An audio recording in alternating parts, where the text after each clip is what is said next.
The inside of a Titan battleship is way different from a Monoceros, eh? What is Monoceros?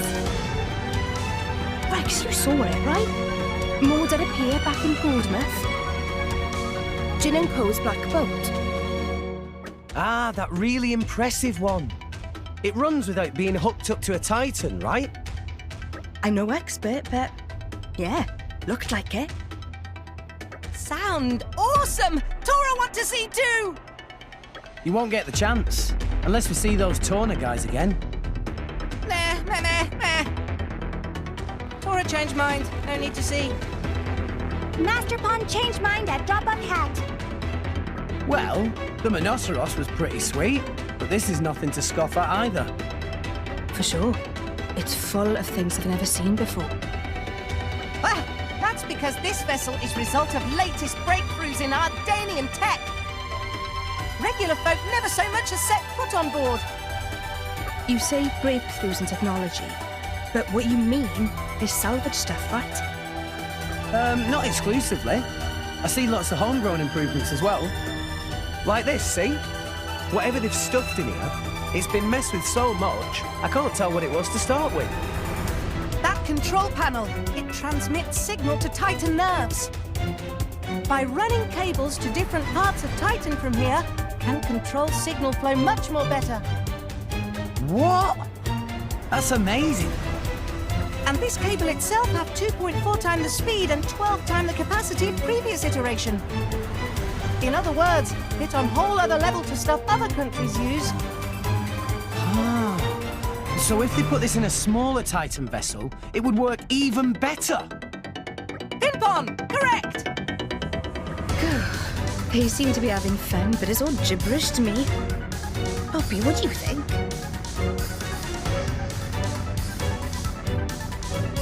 That's not even so bad. Oh, really? Poppy have access to much varied information. Considering interest of Master Pawn, technology info is especially rich. So for Poppy is not issue following conversation in question. Moreover, if necessary, Poppy could outgeek Master Pawn if Poppy try. Right, okay. I'm sorry I doubted you. No worry, Nia. Poppy can also hold conversation on favorite bug dishes of Nia. You're too kind. I should point out, though, it's not bugs I like, but fish. Meh! Poppy apologize. Poppy update her database now. Master Pawn not always fastidious in data entry, so mistakes happen. Tora? I like bugs now, do I? Mama, Tora suddenly feel very unsafe. Rex, we should move on. We stay here, something bad bound to happen. Like what? No time to waste. We go.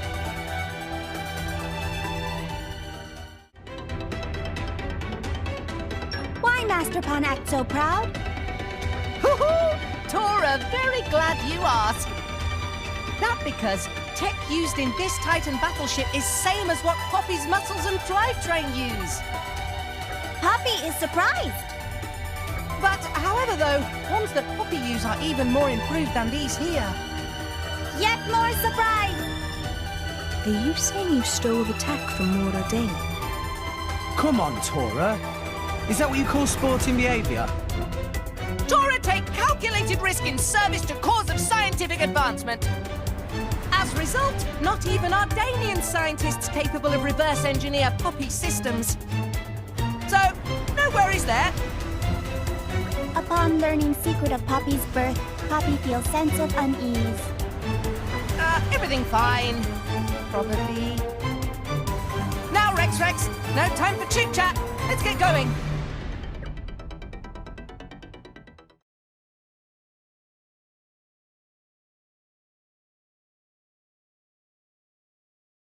We're back here. This is where my whole adventure with Rex really began. Oh, right. This must be the spot where you and Rex washed up. Though we only made it here thanks to Gramps' efforts. And those efforts are the reason I'm like this now. Well, if you stayed that big, you couldn't exactly travel with us. I'd say you're just right. If I was my old self, I'd be able to carry you anywhere. Well, anywhere within reason. The World Tree would be pushing it. Amazing! So how long did it take you to get to Argentum from here? At the current separation, let's see, about 10 days' travel. That long? You do it faster than that, or you taste the whip, is what I'm hearing. Of course, that's not what I mean. But that's like 3 or 4 days by boat. My apologies. I'm not as young as I used to be. What is point of worrying now Gramps not big anymore? True enough. That old body is a thing of the past. Well, I think you are adorable like this. I like it. Well, that's very kind of you, Pyra. Are you blushing, oldster? Tell me, Rex, do you ever wish I was in my old form? I liked it better when you were big. Oh, is that so? I suppose you found me very useful as a Titan. Huh? I provided a home, carried you from place to place, not to mention the salvaging crane stuck you know where. That's not really what I meant. It's just that you were so big and dependable. Like a dad, or, well, a real grandpa. Besides, I knew you in that form for most of my life. Everyone else only really knows you like this. But I'm not used to it. Rex has a point. The time when I knew you before Zerda is very faint in my mind. This is the Gramps I'm used to. Tora cannot imagine Big Gramps. Poppy never seen Big Gramps, so also cannot picture. Right? That's what I thought. It's all about what you're used to. I'll give you the benefit of the doubt. Though I know you're really just pining for the days when you could travel in comfort on my back. I think you're better like this. Oh, you prefer me this way? It's cool to have you riding on my back for a change. Just hearing you encourage me from behind really sets my heart at ease. And when you were big, we couldn't just, you know, hang out or walk together. I like being able to stay close. I see. You look rather pleased, Zerda. If I were to be honest, Rex's helmet is a little cramped. Not to mention the jolting and bumping and bouncing around. It's enough to make me lose my lunch at times. But hearing Rex say that, for the first time, it made me think that perhaps this was actually a good thing. I'm sorry about the jolting. Looks like I've got to get used to this situation too. That's all right, Rex. I'll keep the words of encouragement coming. I shall endeavor to become ever more reliable.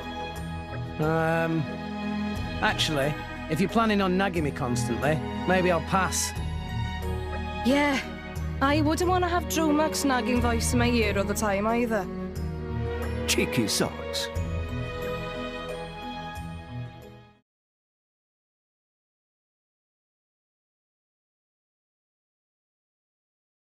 Master Pawn, Poppy have question. Pursuit of learning is good thing. Ask anything and Tora will answer. Cloud Sea clearly visible from here. Height of Cloud Sea is different at different times. Why height change? Meme? Tora, let Rex answer that one. Rex, why cloud height change? Well, let's see now. And maybe it's easier if you compare it to the clouds in the sky. They come in all different shapes, right? Some clouds very flat, other clouds big and fluffy. Yeah, that's what I mean. And the shape doesn't stay the same forever. The cloud sea is the same way. It's not always a flat surface. Sometimes it gets fluffed up. The height and shape of it isn't constant. It's always changing. Not suddenly, like the weather, but gradually. It's more likely than not to change overnight. Yeah, that sounds about right. Very interesting.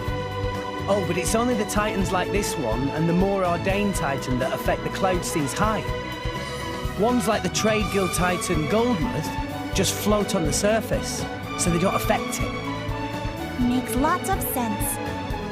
I guess that's about the extent of what I know. Very much thanks, Rex. Poppy learned a lot. Rex must know lots of things. Poppy have even more questions to ask. Oh, really? I don't know if I can answer everything. Poppy!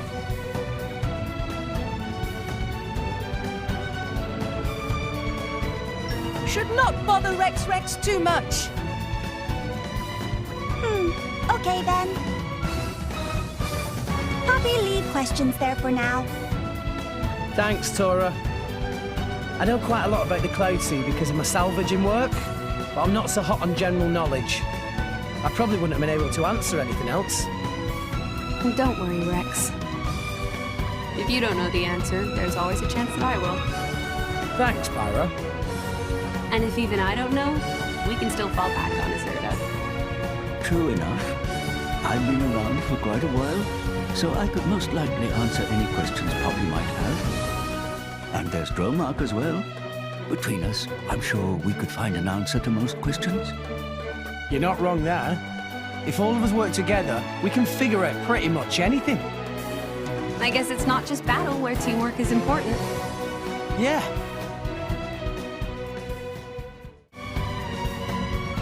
Try ask Dromark instead. That's a good idea. I reckon Dromark is more knowledgeable than I am. Oh, you flatter me. I'm no expert compared to our resident Titan. What? Don't drag me into this. I have no memories of the time before I bonded with my lady, after all. That's no reason to throw me into the cooking pot. What am I supposed to say if Poppy asks, where do babies come from? Or something like that. Tell her they are delivered by a flying turkey. That kind of quick thinking is why you're a better man for the job. You overestimate me. Still, if the mighty Titan is not willing, I suppose we will have to rely on my lady instead. Hold it, Dromark. I want no part in this mess. Master Pond, Poppy thinks Poppy already learned something. Learn what? This what people mean when they talk about passing the buck.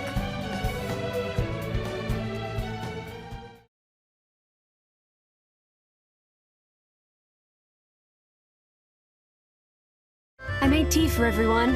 Help yourselves. Oh, no. Pyra getting it completely wrong. Oh? Would you rather have something else, Tora? Oh, no, that's not it. Tora just think that if Pyra going to do maid job, Pyra should be more... maidy. Matey? Tora, Pyra was kind enough to make tea. Can't you just be bloody grateful? Oh, Tora knows that, but also strive for perfection is important goal. Tora feel very strongly about this. Most important thing for maid is, Nop-on word is, blushy crushy. Yeah, Pyra's still quite lacking in that area. I'm lacking? But what on all rest is blushy crushy? What every man looking for. If Pyra master art of blushy crushy, then all men fall at Pyra's feet. All men? Really? Yes. It is known fact. Listen, Pyra, there's no point paying attention to this little twerp. But Is Pyra interested in essence of maidiness? yes, I am. You cannot be serious. Good attitude. Tora will teach maid art of blushy crushy. Welcome, Tora's maidiest assistant. How may I be of service, Master Bon? Poppy? What the hell happened to you? Is this some kind of malfunction? Poppy's Maidiest mode has been activated. Oh, Maidiest Poppy will teach you all about essence of maid behavior. Blushy Crushy is external magnification of love feelings inside heart. Poppy will teach magic way to magnify love feelings. Chant with Poppy! Okay. Cutie cutie, lovely lovely, blushy crushy, tee-hee! Pyra, please do not tell me you're gonna... Cutie, lovely, lovely, blushy, crushy, tee-hee. Oh, there we go. Not quite. Copy Poppy exactly. Yes, Coach. Please, Pyra, come back to us while you still can.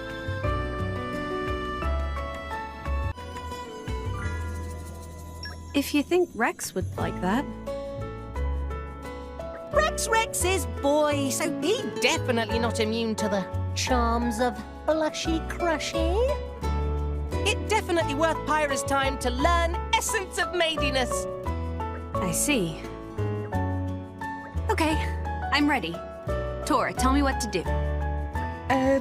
Pyra? Tora will now introduce Assistant to help teach essence of maidiness. How may I be of service, Mr. Rex, sir? Poppy? What is this, Tora? Some kind of malfunction? Do not worry. This just Rex-focused blushy crushy maximization mode. Have a good day salvaging, Mr. Rex, sir. Mr. Rex. Sir. So, this is blushy crushy? Okay, Pyra, copy what Poppy say. Mr. Rex, sir, Poppy is blushy crushy just for you. Mr. Rex, sir. Pyra is blushy crushy. Just for you? No. Rex will never fall at Pyra's feet with such low level of blushy crushy. Try again, from top. Mr. Rex, sir. Pyra is blushy crushy. Just for you. Not there yet. Outstanding. It thanks to Tora becoming driver that Tora come to this place. Blades and drivers most best ever. Oh, that remind Tora. Rex, Nia, Tora need little consultation. A consultation? With us? Tora have big problem right now. Recently, Tora finally realized Tora is not very useful in battle. Oh. Why friends silent? We're just a bit surprised. I mean, I just never really took you for the self-assessing type.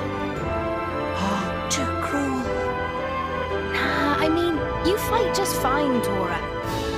Poppy deserve all the credit. She pass weapon and do all the things so Tora can fight like real driver. Tora sometimes think if he remove program of Poppy fighting alone would be most efficient. Seriously? Well, you go, girl. That why Tora just feel like small furry ball and chain. Well, I wouldn't go that far. Anyway, Tora wonder if there any point to Tora still being driver. Maybe it better for everyone if Tora retire and assume supervisor duty on sideline?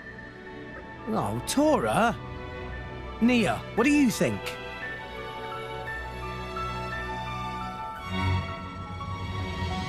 Why did you want to be a driver? We're not clear to Tora anymore. Starting with Grandpipon, dearest wish of family was to successfully create artificial blade. So, it natural that Tora start to wish it too. Well, Do you know why your granddad wants to make an artificial blade? Surely it because he wants to be famous. That sounds like a lame reason. No, but Nopon driver is rare thing. Nopon who become driver almost sure to become celebrity. Was that your motivation as well, then? Not exactly. Tora want to be like Rex. Like me? At first, Tora simply yearned to be driver, not think too much about it. But after me travel with Rex and friends, he start to think different. Saving persons in need, facing all challenges. Rex is Tora's idea of perfect driver. It feels kind of strange when you say that to my face. Rex, a perfect driver? I'm not convinced. But it looks like you've got a clear goal in mind, Tora. Hey, hold on. Honestly, that's all you need. Tora, you should keep being a driver. As long as you have goals to achieve, there's no reason for you to stop. And your blade will help you in that. Poppy shouldn't have to fight alone. You need to be right there with her. Oh, hit fair point. Thank you, Rex. Thank you, Nia. Tora promise he will strive to be best driver ever.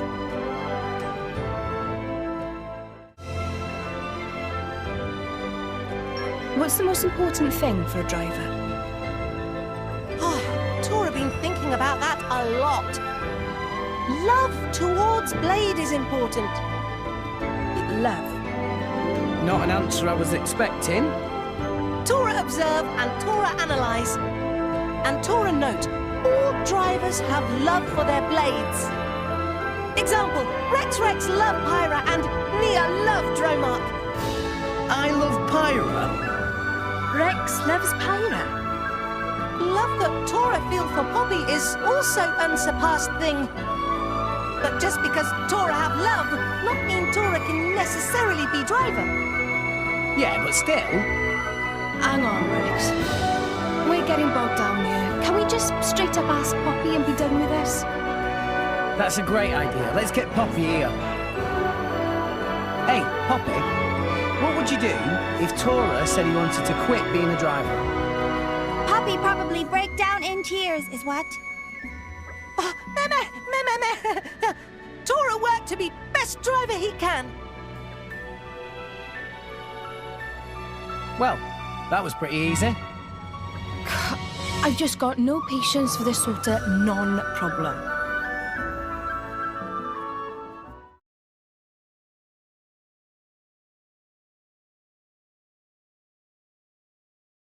Ladies and gentlepon, thank you for joining us here today.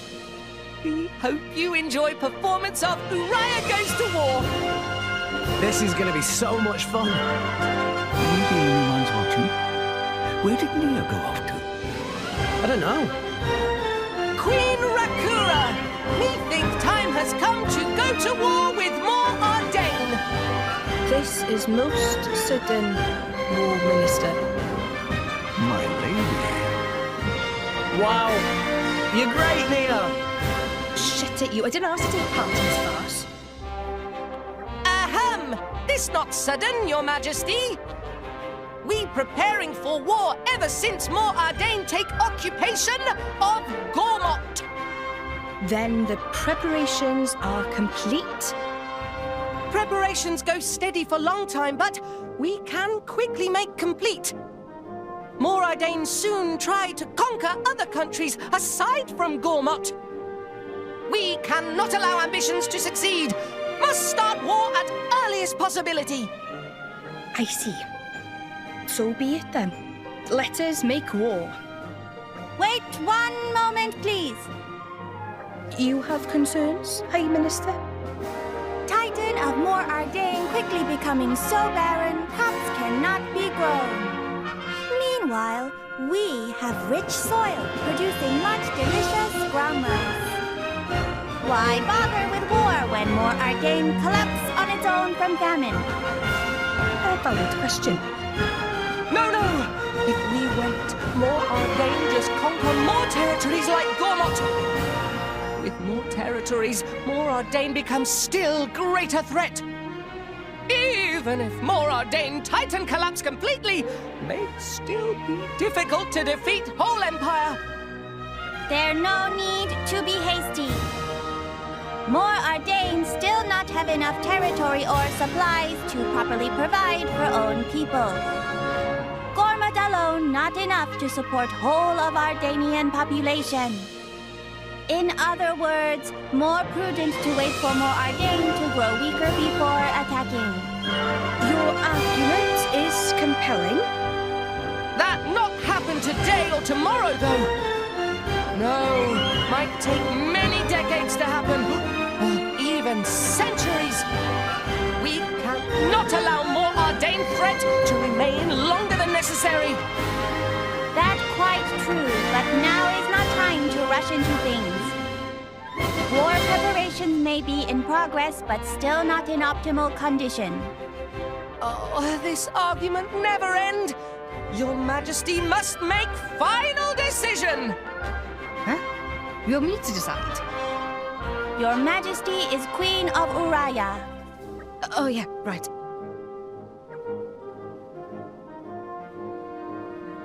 Let's go to war.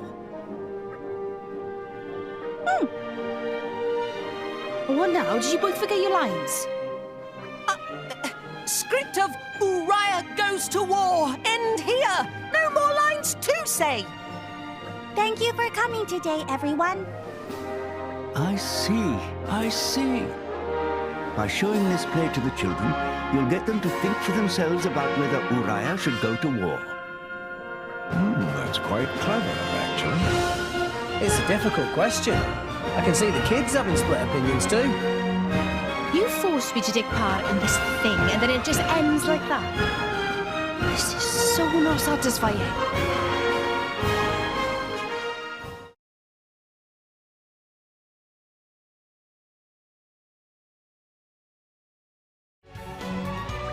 Rex, Tora have to ask for friend as fellow mansman.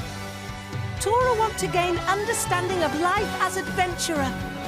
As an adventurer? Rex is role model of Tora. That's why Tora want to learn everything he can about being Rex. This is all very sudden, Tora. What's going on? Come now, Rex. Don't feel too important. He just wants to talk. In any case, it's not so common for Master Pawn to ask something so directly.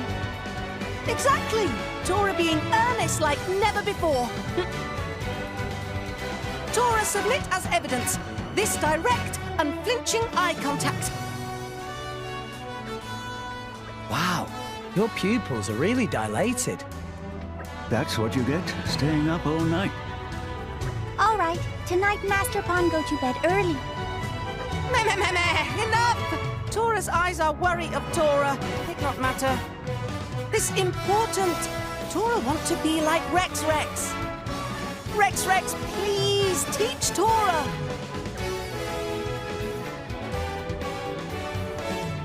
I'll teach you all that life's taught me. Thank you! Tora cannot wait. All right, Tora, listen up. To become a responsible adult, here's what you need to do. Firstly, you've got to take good care of your tools. Tora very good at that. Runs Poppy's diagnostics every day. Indeed, Master Pawn keep Poppy in impeccable state of maintenance. Secondly, you've got to take good care of your friends. If you don't have friends to rely on, you'll be in trouble when a big job comes around. Tora see. Tora always work alone until now, so that point still a little new to Tora. And most importantly, number 3. Yes? Correctly triangulating wreckage coordinates. Of course! Tora can see that very important. One moment. Wreckage coordinates? That's right. If you mess up the coordinates, all the prep you've done goes down the drain. You might lose out on any loot you could have got otherwise. Rex, isn't that salvaging you're talking about? Huh? Yeah, why? One moment, please. Why Rex talking about salvaging? You wanted to know about adventure, yeah? And what greater adventure is there than salvaging? Tora want to know driver wisdom. Have no use for salvager wisdom. There. What? Master Pun, it seemed that ask Rex about art of being driver not bear fruit. After all, Rex is a rookie too. Tora is disappointed. I really thought you were thinking of being a salvager, Tora. Nah, it's fine. Tora ask Nia. Hang on, Tora. Let me try again.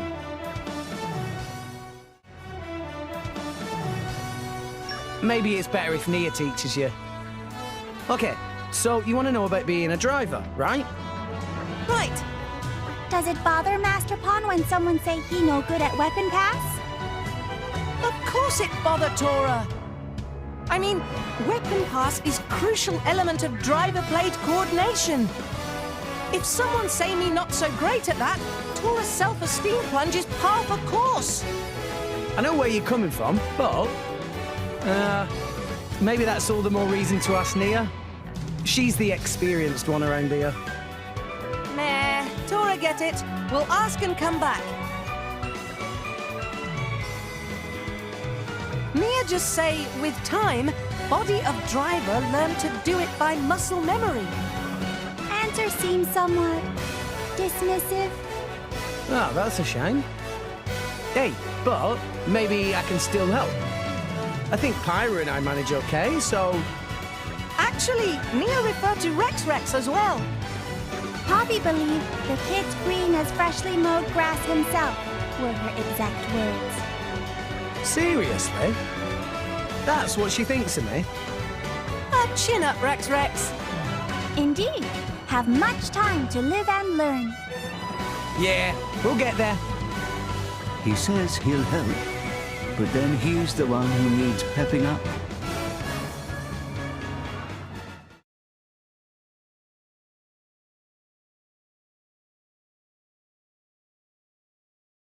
My lady, over there, the capital's standing army. I see him. Let's keep our distance, yeah? Best let sleeping goggles lie. Good call. Be not alarmed.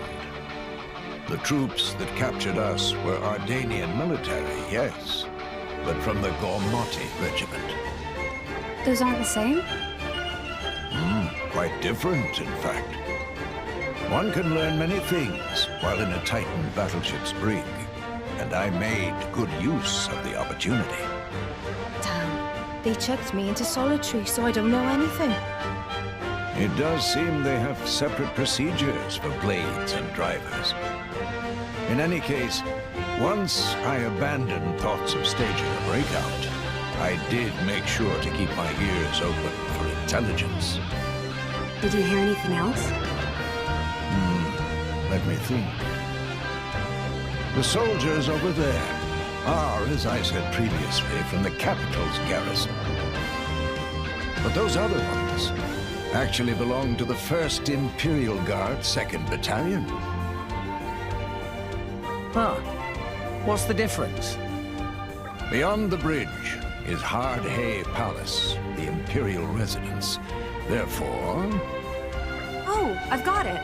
The palace guards belong to a different unit. Of course. Indeed. Then, above the Imperial Guard rank and file, you have the Carrick Special Guard unit. And higher yet, the Special Inquisitor, the Flame Bringer herself. Wow. Armies, man. I could never deal with all this hierarchy crap. Ever heard the expression, know thy enemy? Nia, how was Torna organized? Torna? It was all centered around Jin. Not exactly structured, though. But we all had our assignments. What was yours, Nia? I was... Nap time specialist. Shit it. I was a general support.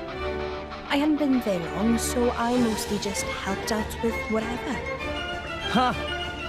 Not much of a change, then. It is, as you say. Stop making it sound like I'm some useless layabout. I mean, I can make brisket dumplings and stuff, so... Well then, maybe we could cook something together. Okay, you're on. My lady, are you sure that's... Both of you will sing a different song when I stuff your faces with my food. You had best steel yourself, Master Rex. My lady's cooking is not what anyone would call conventionally tasty.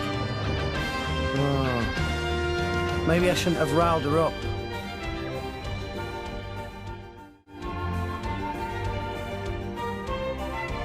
Got any of the good ones, Dromark? The smallest unit in the Ardanian army structure is the 10-soldier decade. It includes 8 foot soldiers, alongside the squad leader and the deputy. 6 to 10 of these decades can then form a unit called a century. But 8 is the usual number. Ah, neat. Master Rex, you did ask for a good one, correct? I did. Would you not say that that was a good one, then? Which part? I said that commonly, 8 decades form a century, 80 men, and yet they are a century. Oh! Now I get it. Rex, he's done his best, so just throw him a bone, will ya? Ah, yeah. No, that was a very good one. Uh-huh. Very good. I have doubts about your sincerity.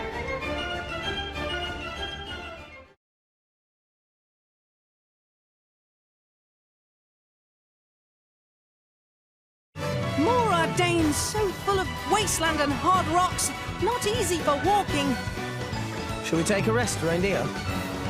Good idea, yes. You need to toughen up a bit, Tora. Tora lived whole life cooped up in house working on building Poppy. Not used to walking long distance. If only Tora could flitter-flutter like Gramps. Well, you have those big ear wing things. Not on wings not for flying. Could flap forever and not reach sky. If you're really having a hard time walking, you could ask Dromark to give you a ride. Oh, Rex is genius! I think not. I have solemnly sworn to carry none other than my lady. Go on, it can't wait. What? Are you sure about this, my lady?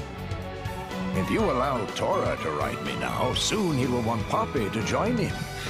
And there will be no space left for you. Well, when you put it like that... Sorry, Tora, guess that's a no. Much disappointed. Pyra, are you okay walking? Oh, yes. I'm fine. Though all the dust clouds do bother me a little. Oh yeah, those are a pain. Gets in your eyes sometimes. Poppy also not like that. Small particles get in joints and cause nasty creaking when moving. You must ask Master Pond to clean out and get out of this place. Rex? It seemed like more Ardane tricky place for everyone. Rex have any bright ideas for helping? Well, let's see.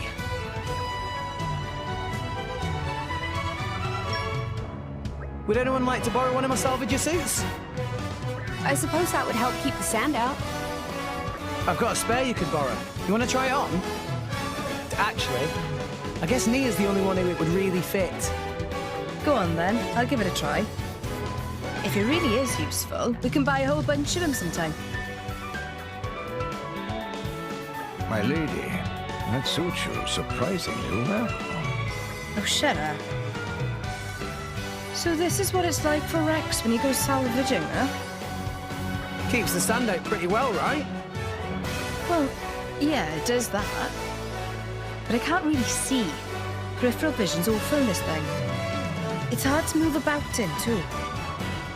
It might not be very practical for combat. Yeah, I don't think I could fight like this.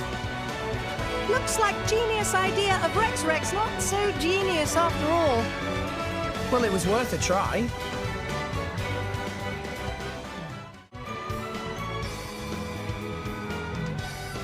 Ah, the old grin and bear it solution. Rex not even trying to solve problem? Well, I mean, listening to you guys talk about it does make me think that the sand and dust is a problem. But then I realised it never actually bothered me until you mentioned it. It's not like it's making our attacks miss or anything, right?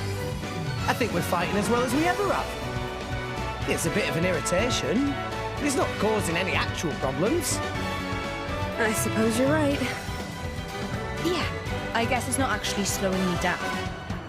Right? So I think as long as we keep our spirits strong, we can make it through this just fine. Well said, Rex. I'll do my best to keep going then. I'll try to keep my mind off it too. All right, let's keep moving, guys. Right. Is this really solution? Is best solution.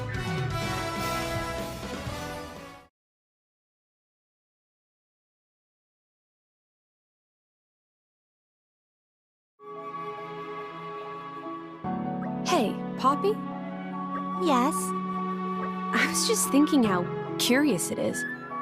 Even though you look completely different, you're still the same Poppy. Poppy very strange. Even Tora thinks so sometimes. Even though you made her? That right. She grew so much. Bam! All at once. Perhaps friends could call Poppy by her model name? Oh, very good idea. What do you mean by model name? Well, Poppy's smallest mode actually has name Poppy Alpha. Oh, really? I didn't know that. And this form called Poppy Quixotic Tutelar. Wow, that is a very impressive name. If friends refer to Poppy as Poppy Quixotic Tutelar when in this form, Poppy very happy. Well, that's a little bit of a mouthful. Quixotic Tutelar. True. It's difficult to say. Distinction of poppies may be too hard now. Really? Yes. In fact, Tora works secretly on even more improved mode for Poppy. When that finished, must differentiate between whole 3 different modes. But that far too much bother. Poppy! That nice and simple. Best way to call.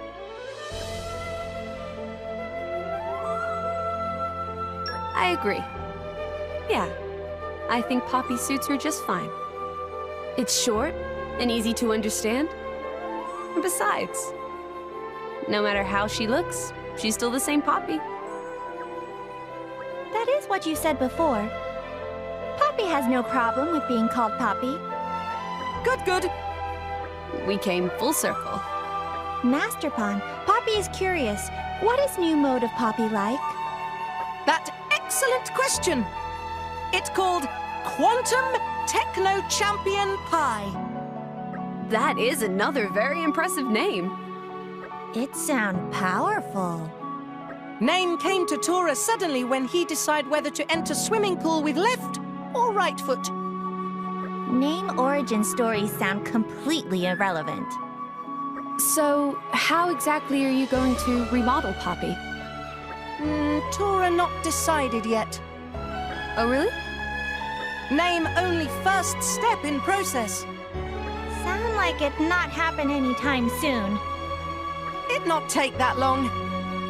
Tora brainstorm day and night. Suddenly, one day, new design will appear like ether bulb overhead. That's just how inventors do. If Master Pawn say so. When inspiration strike, Master Pawn power up Poppy ASAP. Please trust in Master Pawn. Understood. But if Poppy had breath, Poppy would not hold it. You not trust Master Pawn at all. Appearances may change, but Poppy will always be Poppy, huh?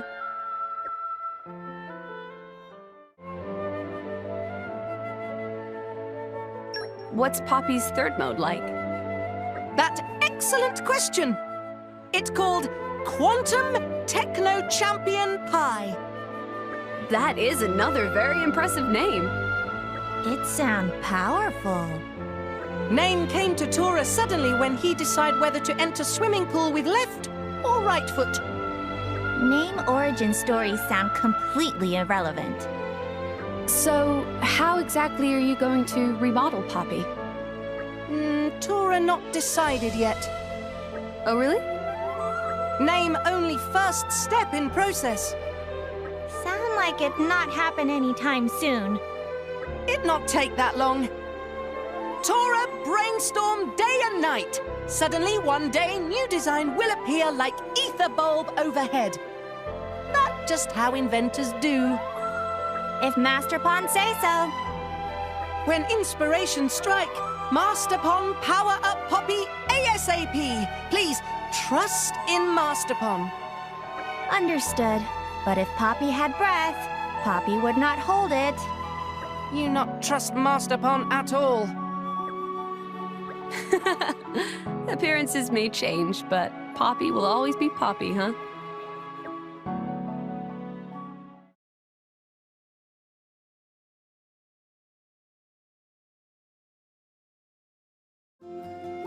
So, Rex, you lived here?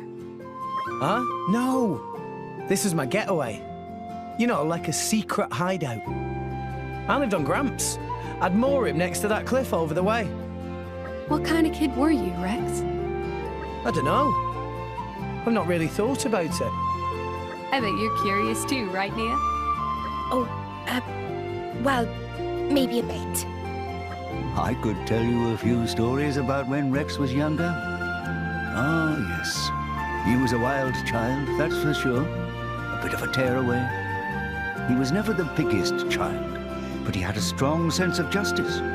Always picking fights with the local bullies. I think I still have the bumps to prove it. So he's been this full of energy his whole life? Sounds like you were right, Handful. My, you certainly seem interested. Well then, perhaps I'll tell you my best Rex story.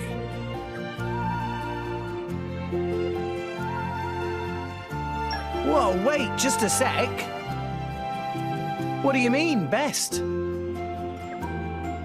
One day, one of the local kids was attacked by a monster. Without thinking, Rex jumped in to help him. That's a reckless Rex. That's your story? Of course I'm going to help someone in danger. What happened after that? Both Rex and the kid had to be rescued by the villagers. Huh? Wasn't Rex meant to be the one doing the rescuing? That was his plan. Unfortunately, he just ended up in the same hot water. Rex, you genius. That night, I heard Rex bawling his eyes out. Was he in pain from his wounds, I asked.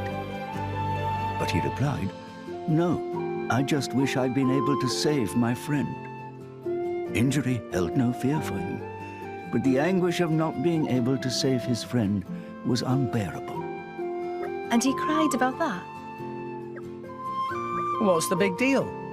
Kids cry. It's normal.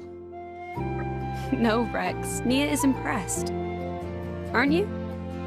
Sure. I was surprised at your bravery, even at that age. We admire you, Rex. Oh, stop it. You'll make me blush. I told you it was a good story.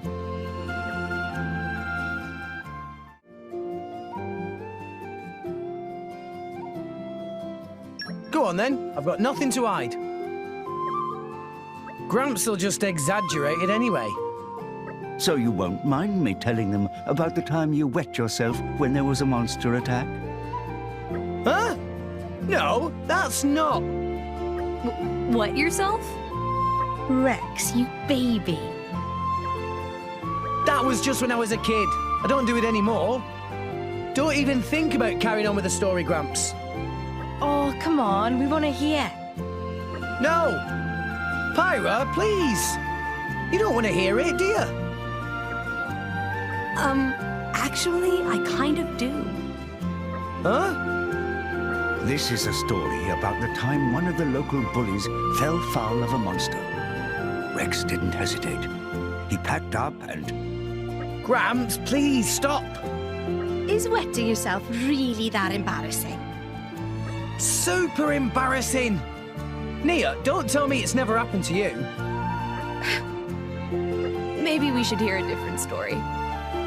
Oh, you'd like to hear an even more embarrassing story? No! Stop! Don't encourage him, Pyra! Huh? I just want to know as much about you as possible, Rex. Well said. Drivers and blades should know everything about each other. Yeah, well, there's everything and there's everything. Can we please just drop it?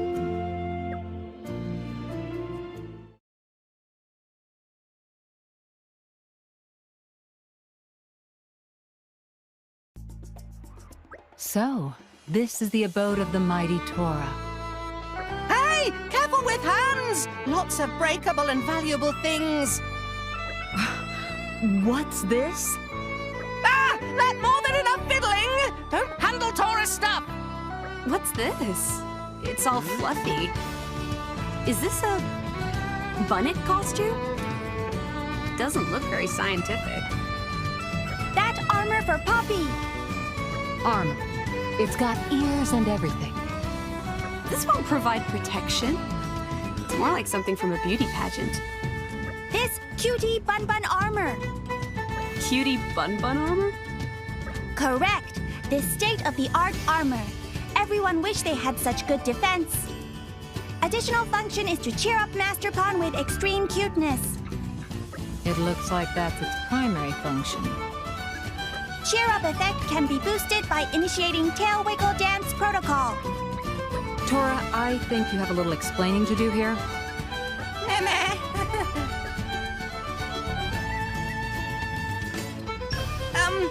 If you listen to Tora's explanation, it makes perfect sense. I'm all ears, Tora. It's not thing that Tora make. Nothing to do with Tora, really. This creation of Dadapon and Grampypon, Tora never used. Is this true, Poppy? Correct.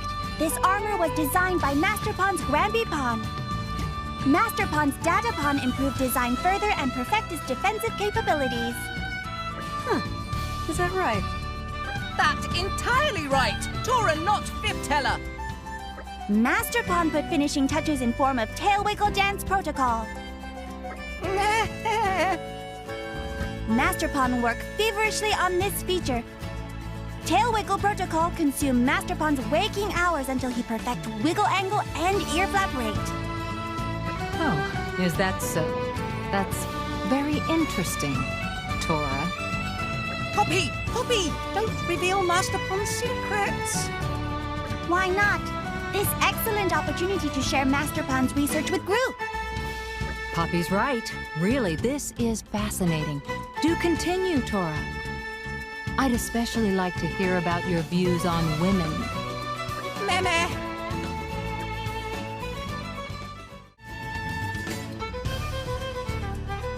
Ahem.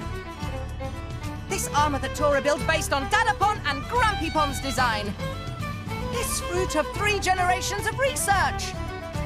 Tora, this is indefensible. Also, tail wiggle dance protocol created entirely by Master Pawn. Indeed! Tora's scientific passion! I don't think this has much to do with scientific endeavor, Tora. You can't dress Poppy up like this. Tora, that's not cool. Master Pawn, Poppy not understand. Don't listen, Poppy. Poppy should be proud of very special one-of-kind armor. Tora, you should get rid of this horrible thing. Pyra, maybe you could just reduce it to ashes for us. Okay, I'd be happy to. No! Do not destroy Tora's wonderful creation! Come here, Tora. Come here and explain yourself properly. No! No! Stop! Halt! Halt!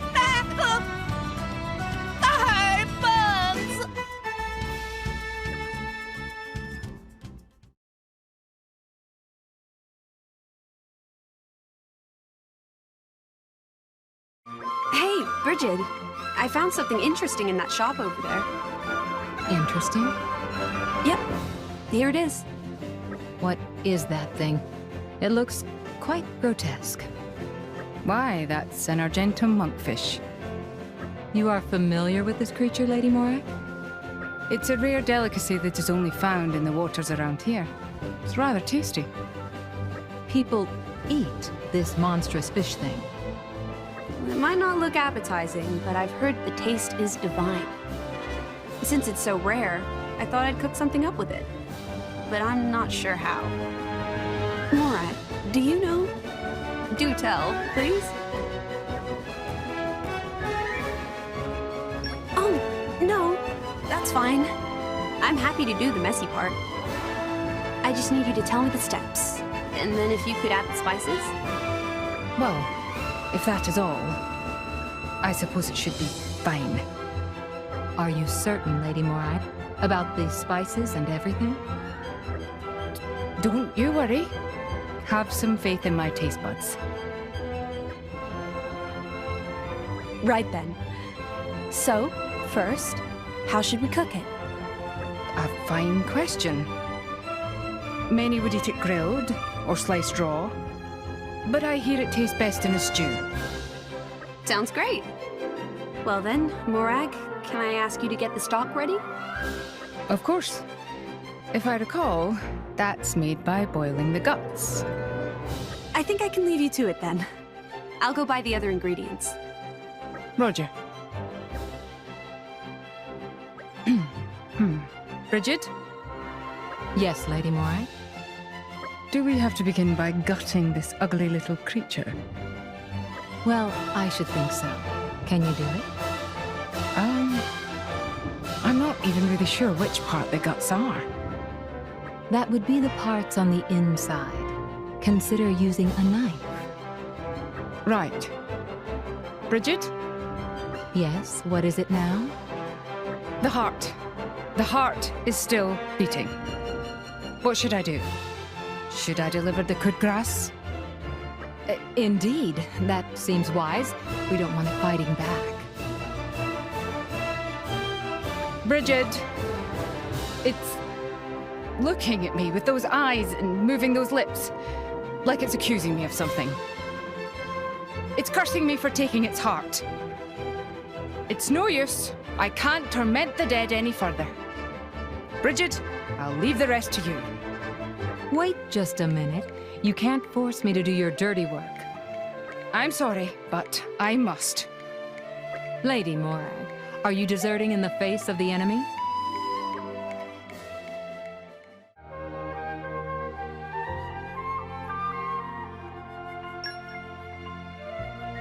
Lady Morag, if I may, is this really wise?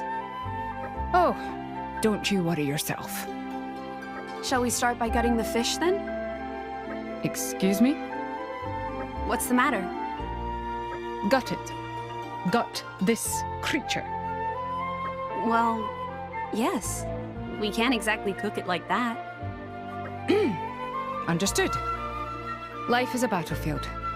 Let us commence. Show it who's boss, Lady Morag.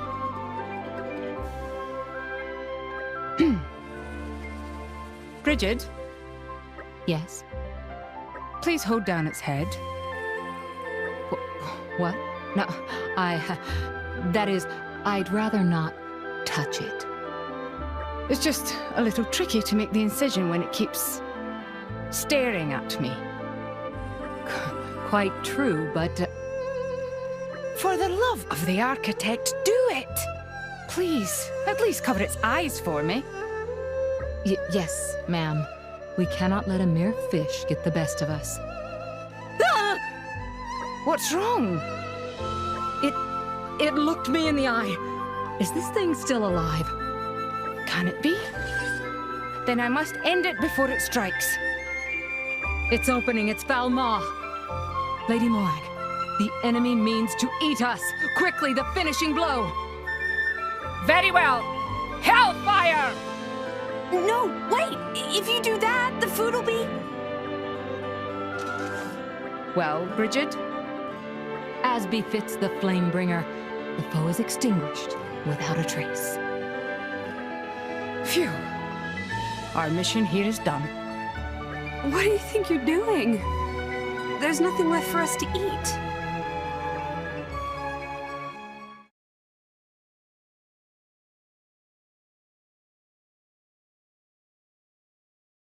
When I look at it now, this capital of yours is pretty prosperous. Far cry from Gormott. Is that how you see it, Nia? Well, am I wrong? Your technology is so much more advanced than Gormott's. And you've got army facilities, hot springs. Looks to me like you've got all you need right here. I guess I don't get why you had to go and annex Gormott. Morardane generally has a rather hot climate, you see. We developed by actively exploiting technology which uses the heat, as well as that we obtain through salvage. But as the Titan nears the end of its lifetime, the temperature has started rising steadily. Ironically, while this has made our heat-powered technologies even more efficient, our farmland has done very much the opposite of flourish. The Titan's lifetime, huh? Yes, it shouldn't be long now. The day when Morardane's Titan becomes uninhabitable. Sensing that, the Senate started a war to conquer a new home for our people. That'd be Gormott then. Indeed. You realize there was a better way. Was there now? Our two governments could have just talked, got to know each other, become friends. We could have worked together on this. Just like you and me. We were enemies at first, sure, but now we're allies, fighting on the same side. If our nations could have done the same, it wouldn't have had to come to war. Perhaps so. If everyone in this world thought like you do, terror and strife wouldn't be so commonplace. Well, come on. You're not just gonna give up, are you? What do you mean? If there's no need for strife, then we should just get rid of it. Rex told us, right? If we reach the World Tree, there'll be no need for fighting anymore. You think Elysium is the answer to all our troubles, do you? I don't care if people laugh. Call it a pipe dream or whatever. I'd rather be an optimist than just despair of the state of the world. You have a point. I hope you'll lend us your strength to reach that goal, Morag. It'd be grand if we could count on your support. I will. They call me the Empire's finest, and I intend to prove it.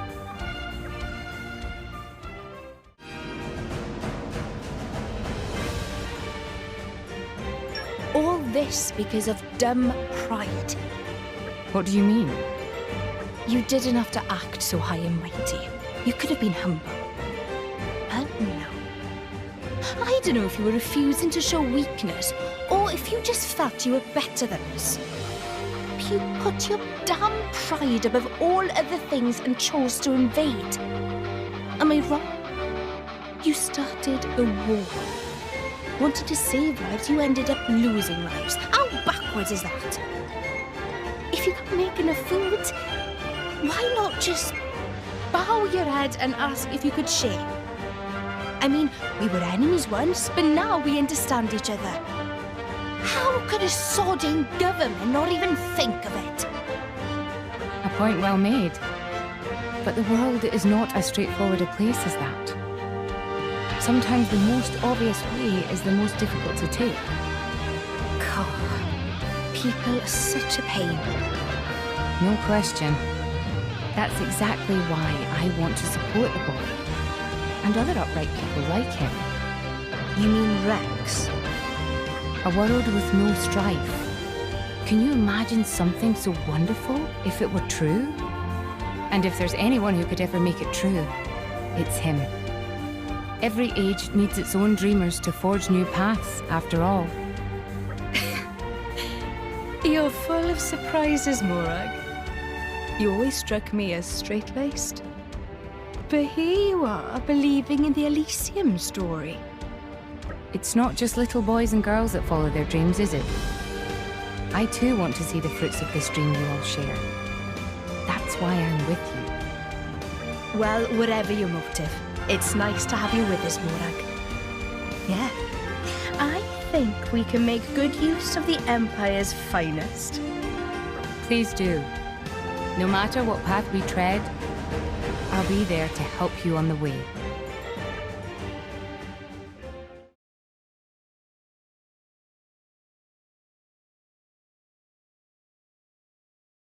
Ah, how Tora missed hot springs. This bring back memories of first time we stay in Moradane. The water here is great, right? Just melted the weariness away. Ah, I see. So this is where you stayed. First time I've been here, though. But hang on. Is this place unisex? Sadly, it is not. Our set times for men and women. Ah, right. That sort of system. Too bad for you. Seems now is right time for men to go bathe. What lads say? We'll go, yes? What?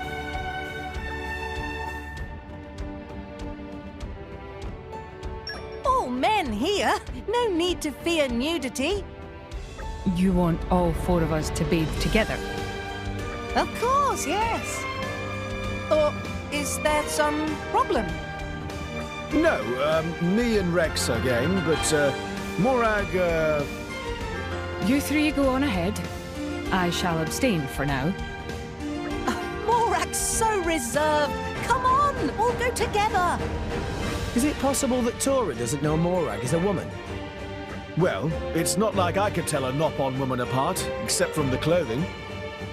And with Morag wearing men's clothes, maybe it's no wonder the little guy got confused. Or maybe he just doesn't really care one way or the other. Morag, it's okay. Take a moment to breathe, then come with. I refuse. Look, Tora understand. Lots of Nopon not like baths too. Maybe Morag afraid Morag drown? But hygiene very important. Have to soak to get nice and clean. I do like water, and I am not filthy. But on this matter, I will not budge. Oh, how friend Morag be so stubborn, with hot spring right before eyes? Come on, Morag. Drop clothes like man and jump in hot spring. Tora not have all day. You know I'm a woman, don't you? Meh? Meh? Meh, meh, meh, meh, meh, meh, meh, meh, meh? Woman? Yes, I'm a woman, Tora. Meh, meh, meh, meh? Rex, Zeke, you know this? I mean, at a glance. Well, for Tora, this discovery of century. Have to tell Poppy and others. Well, that's that then, I guess. My, I did not expect this when I woke up today. Hey, Morag, how about next time you put on a skirt and some heels? How about you die in a fire, Zeke?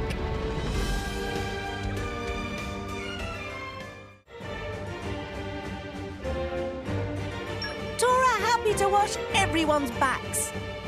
In return, Tora asked for help in washing his. Tora, strong believer in importance of physical contact for build team bonds. I think I'll excuse myself this time. Morag not want to bathe with Tora? Please don't take this the wrong way. It is just... This is a very delicate matter. I'm sure you understand. Is because Tora is Nopon?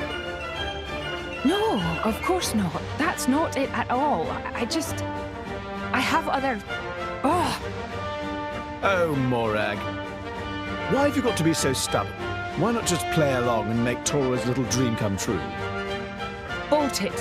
How dare you make light of me? Morag, maybe worry about feathers in bath? Then no need. Tora is young. Not drop feathers so easy. No, that's not the problem. Then there only one explanation. Morag really do hate No, that's not true. Come on, Morag. Tora's almost crying here. If Morag not hate Tora, then why not want to wash each other's backs? Oh, brother. Fine. Let us bathe together. Huh? Seriously? Tora score!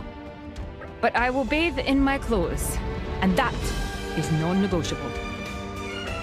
Good luck trying to explain this to the bath attendants.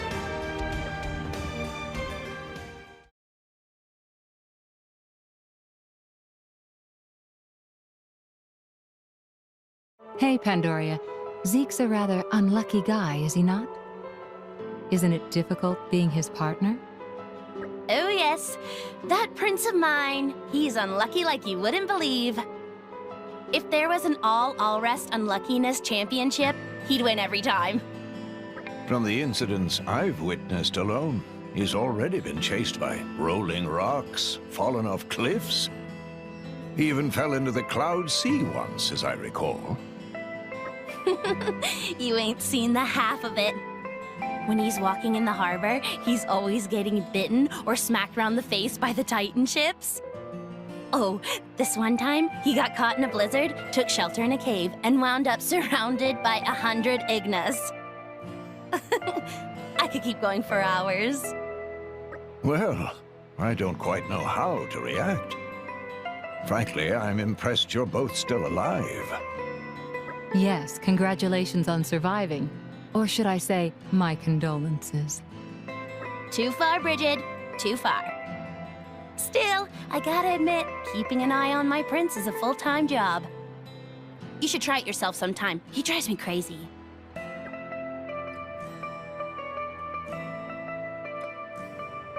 But you love him all the same, yes? Love? Where the hell you'd pulled that one out of? Ah, yes, I see. You pretend to dislike him while secretly harboring feelings. Maybe it's time you should be more honest with yourself. Oh, for the... You've got to be kidding me. You couldn't be more wrong. There's no need to be shy, my dear. As a fellow Blade, I'll be happy to keep this just between us. Quite so. We will keep your little secret from your beloved prince until such time as you see fit. I'm trying to tell you. It's not like that. Oh, you're so cute when you get embarrassed. I quite agree. Hey! Stop that! Don't you give me that knowing smile! Curse you, my prince, and your unlucky nature.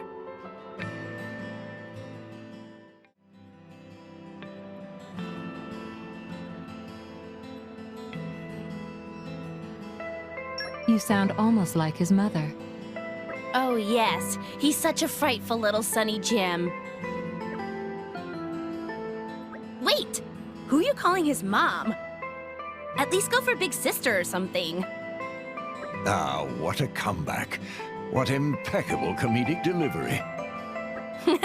You like it? You've got to have a sharp wit when you're dealing with that guy. But comedy aside, it all comes back to his blasted bad luck. If you had to deal with some of the stuff I've been through, you'd be worrying like an old maid too. When it really counts, he can be a proper hero.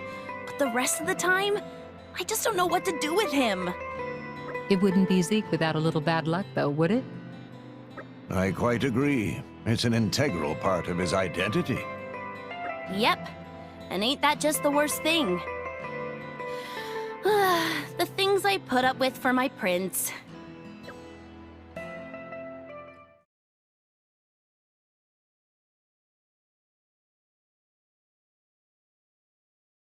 Say, Morag, have you known Zeke for a long time? Indeed. We'd never spoken directly, but I knew of him. The prince paid a visit to Moradane, did he not? It must have been not long after his departure from Tantal. Yes. Now that you mention it. How was he? Back then? Well, let's see. As I recall, the guards reported capturing a suspicious man dressed all in black and with a funny accent. That's right. They'd stopped him at the palace gates and were about to throw him in jail. He was already a shady customer back then, huh? It's a good thing the prince was feeling generous.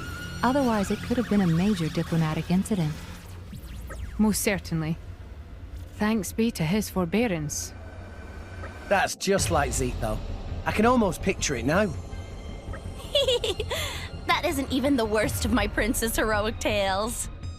There are worse ones yet? Oh yeah, loads. He's pretty much misfortune on legs. Like, when we visited Uriah, they mistook him for a rookie guard and made us drill for 72 hours straight. My prince was happy as a clam, said it was a rare chance to see other countries' training regimens.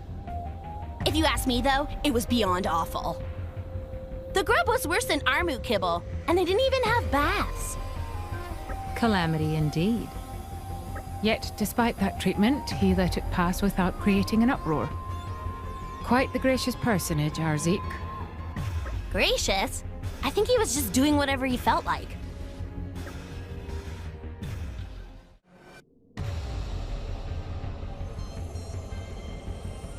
You weren't really interested, Morag? No, I was curious. I had heard him praised as the greatest driver in Tantal, after all. I would have liked to spar with him, but at the end of the day, I had my duties. I was curious about him myself. Truly a shame. And now? You don't want to spar anymore? No, there is no need. Now I can see him in action at my side. And he is as reliable as they come. Quite. His personality may be somewhat unique, but his prowess cannot be questioned. Still, that's a shame. I would have liked to see the two of you go at it. Well, if the opportunity arises, I would not mind facing him. Rivalry can benefit both parties, and it can only be helpful to grasp one's allies' strengths and weaknesses. Rex, a word of advice. Try not to egg Lady Morag on. She tends to take people very seriously. My bad.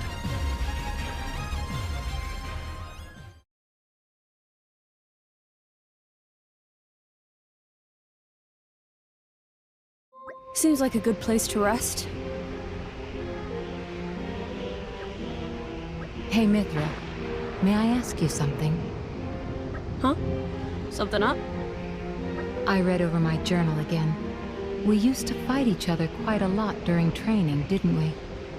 And it looks like I usually came off worse. Don't take it too hard. You really gave it all you had, but I guess I've just got certain attributes.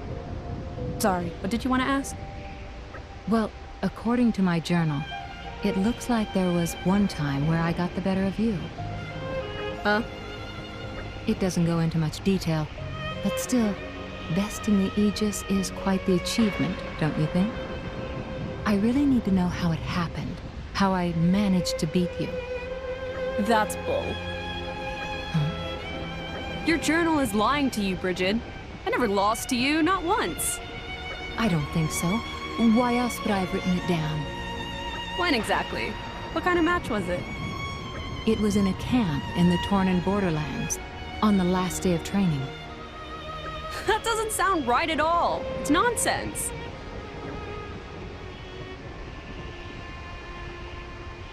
You're saying my journal is mistaken?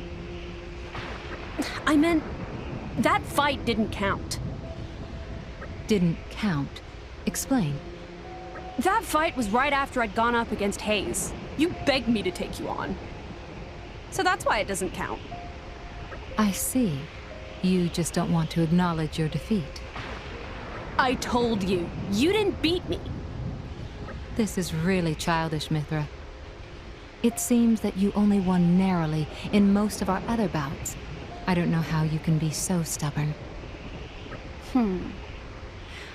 Are you sure your journal isn't just a load of fantasy trash talk written down? Mithra, you want a piece of me?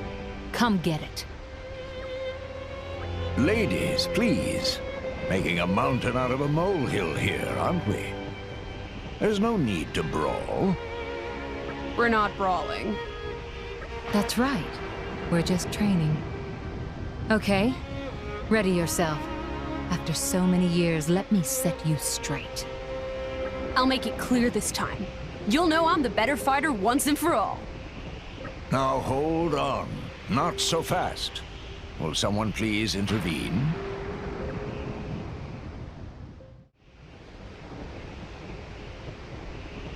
Are you calling me a liar? The truth hurts, Bridget. You purposefully waited for a time when I was tired out for that fight. That's a cowardly tactic. Shut it. We were pretty evenly matched, my journal said. We're almost level in terms of ability. There's nothing strange about me winning once in a while. Hang on. Why were you recording stuff like that in so much detail anyway? Let me get a look at that journal. I bet it needs a few corrections. Cut that out. Don't you dare try to taint the truth. What? Speak up. Do you really think it's wise to quarrel like this? This is not a quarrel, Dromark. Withdraw if you want to retain your whiskers. That's right. This is just a friendly bit of rivalry, so keep your nose out of it. Bridget, you will know my power today. For real. Mithra, you're going to eat those words. Well now, you two certainly have a strange concept of friendship.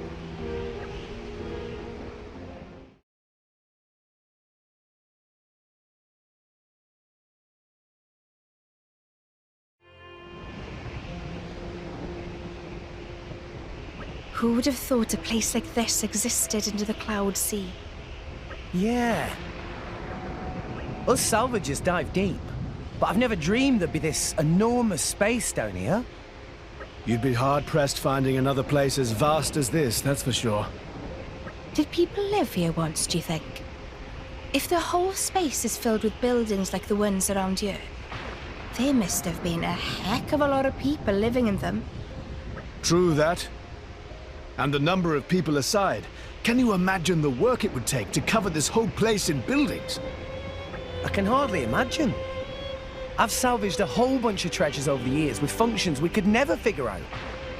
If this world is where they came from, I've got to say it makes sense. In any age, the ambitions of men build civilization up, and those same ambitions bring it crumbling down. That's so tragic. Why is this place in ruins, anyway?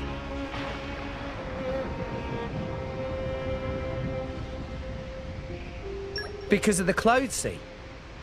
You think the Cloud Sea appeared one day and covered the whole thing up? Yeah.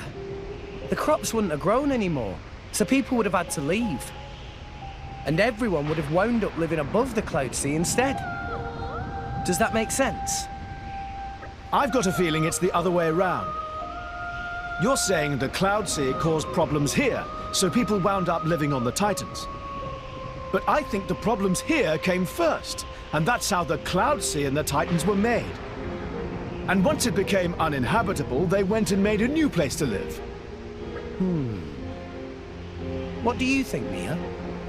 Well, let's see. Who freaking knows? I mean, this stuff must have happened more than just centuries ago. How are we meant to have any idea? Well, that's why we're speculating, right? Yeah, but I reckon it's a waste of time. We still know barely anything about this place. If we want to work stuff out, we should search for more clues. Well, that's a fair point. This place is beyond anything we've imagined, after all. To be honest, I think it's actually kind of exciting.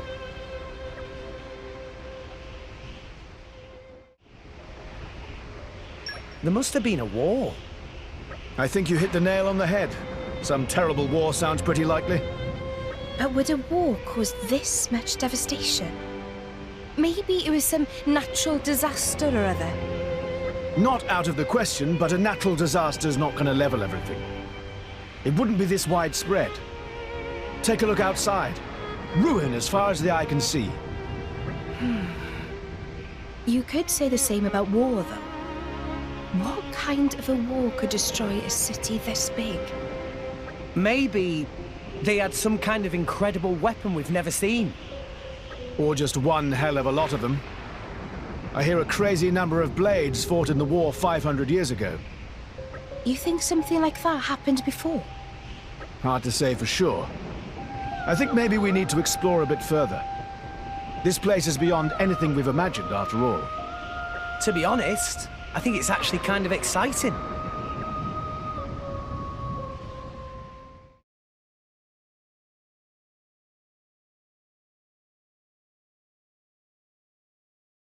So how'd you like this palace, eh? Just as good as your Ardanian one? For a man who abandoned his country, you're certainly proud of it. Hey, that's a low blow. Do you think you'll return for good someday? That's a toughie. What is it that's stopping you? Hey, Morag, is your country important to you? That was kind of out of the blue. Come on, just tell me. Would you protect your country over anything else in the world? Without a doubt. Why do you ask? Well, I mean, as a prince, of course you're going to want to protect your country and your people. But is that really enough? What do you mean? This world, it's stretched to its limit. We've both seen that on our travels. Now, my old man, he closed off our country from the outside world. Why? To protect his people. But that's not a real solution. That's just running away from reality. Maybe you can protect your own people like that for a while, but when the world ends, you're just as dead. I just couldn't bring myself to agree with the way he does things. And that's why you left? Yeah. If I can use my power to help save the world, even a little, I figured that's what I have to do. Help the people who need it. Of course, I was younger then with naive ambitions. In the end, I just wound up learning how powerless I really am. But you haven't given up yet, have you? You're still trying to save the world. Of course I am. If you don't have the power, you've got to try even harder. If you can't do it alone, then you've got to find some friends to back you up.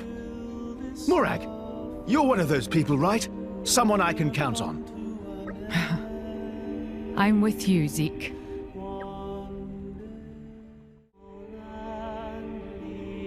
Would you not?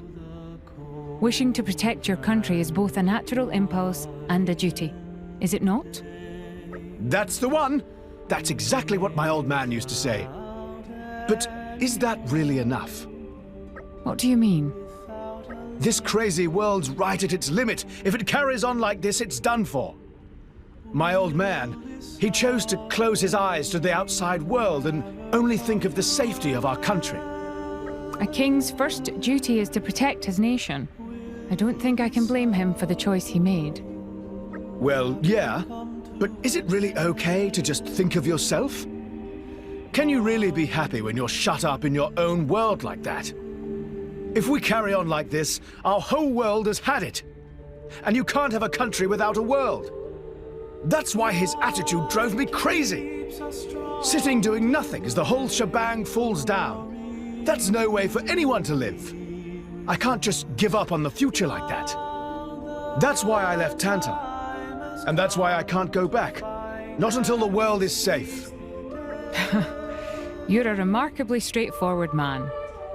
Honestly, I'm a little jealous of the way you can follow your heart so freely.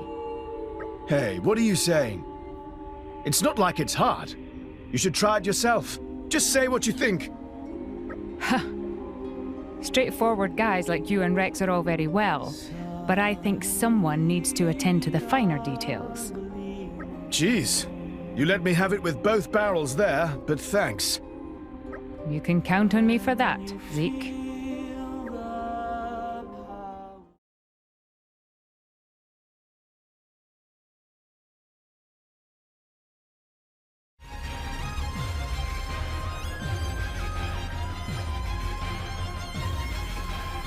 So there you are, Morag.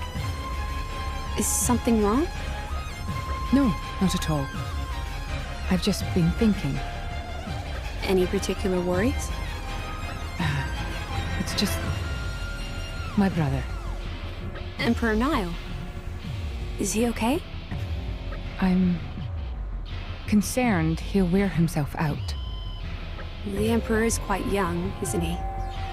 Yes. The weight of responsibility is a heavy burden for someone his age. Have you two spoken recently? Well, as Special Inquisitor, I sent him reports almost daily. No, I mean... just... talk. Like siblings do. Chat about family stuff. Things like that. Talk like siblings do. It may shock you, but neither me nor the Emperor are great at small talk. Don't overthink it. You can talk about anything, so long as it's not work. You should just go drop in. The Emperor is a very busy person. Engaging in idle chit-chat with me, that would be a waste of his time.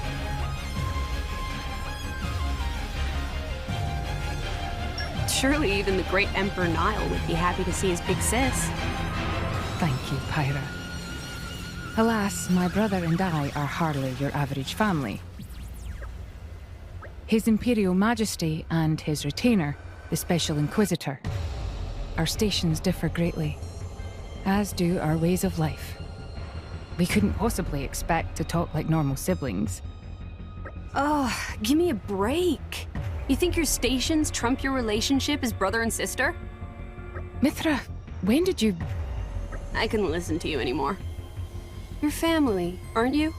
You and Emperor Nile? Emperor or not, he's your brother, first and foremost. What more is there to think about? Even so, it has been a long time since we've acted as siblings. Look at me and Pyra. We haven't exactly been in touch all that much. And now, we're rock solid.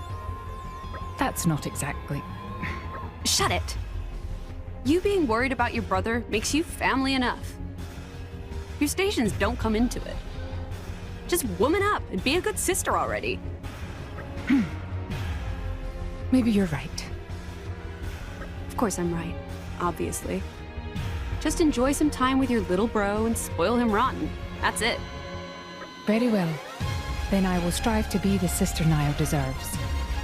You better be ready the next time you two meet. I will. I promise. Fine. You've made some progress. You and Rex both get so stuck in your heads. It's infuriating. Thanks for the pep talk, Mithra. You're very welcome.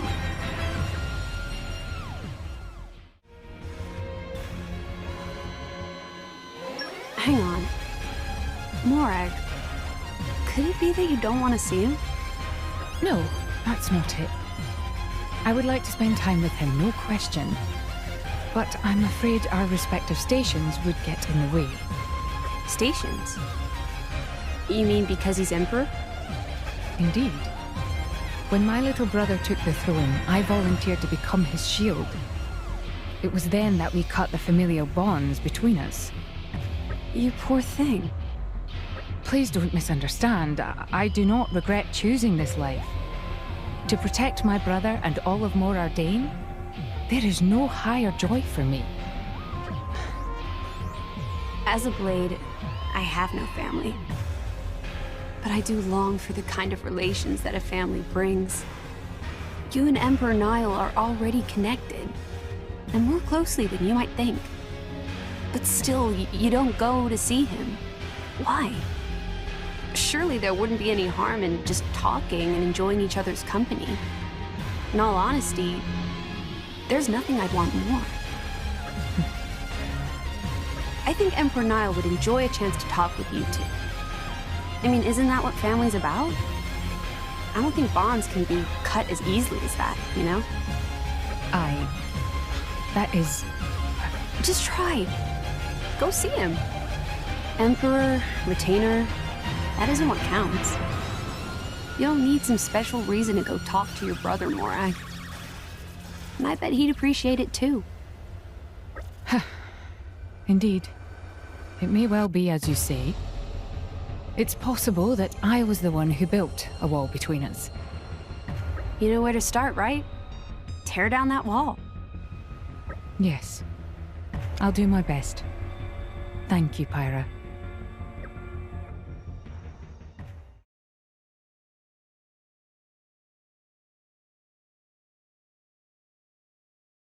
Hey Zeke, Pandoria, you got a moment? Sure, what's up? You're not usually the type to start a serious discussion. Well, you see, it's about turtles. Turtles? Sorry, but Turtis is our mascot. I know he's the cutest little chap in the world, but you can't have him. You heard the prince. If you ask nicely, we might allow you to pat him on the head. Uh-huh. Thanks for confirming what I already guessed. You haven't even noticed, have you? He's been crawling into my bed every night. He's been what?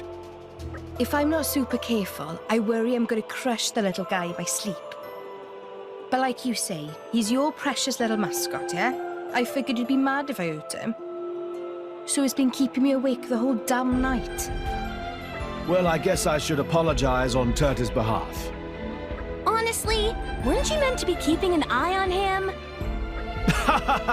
Well, you know me. Once my head hits the sheets, I'm out for the count. We'd better find a way to stop him wandering off.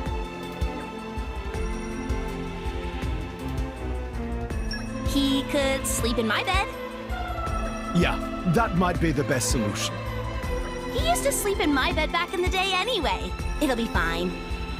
I guess that settles it. Thanks, Pandoria. You can count on me.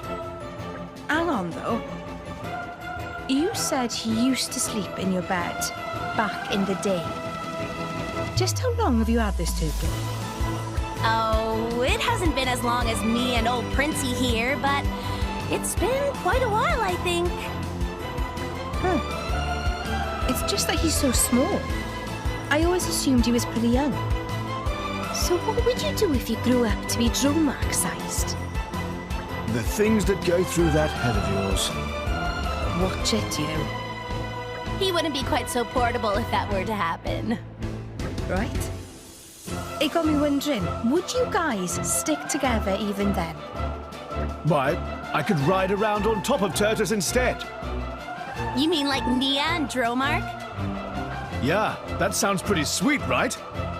You'd probably get left behind. A lot. And how? Yeah, you know what? I'm just gonna be glad that Turtis stayed this size.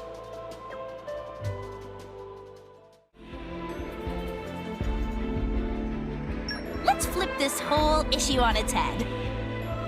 Flip it. On its head? Yeah-huh.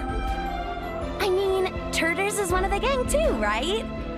So I figure me and Zeke can't keep hogging him forever. He doesn't belong to any one person. He's a precious mascot to each and every one of us. So what I say is, why don't we all pitch in on looking after him? Oh, right. Great idea. Right? If Nia's helping us out too, there's no problem with Turtles sleeping in her bed. Hold it. This isn't solving the issue of how I get some sleep. You can't just lump it all on me. Get someone else to help. Maybe Dromark could look after him. Good work. He's basically a big fuzzy pillow. Actually, the same goes for Tora. More like a little fluffy pillow, but yes. Hey, are you two actually just fed up of taking care of Turtles? Perish the thought, right, Pandy? Yeah, we love Turters. Sometimes I forget to feed him, but he's great. I'm starting to understand why he comes running to me every night.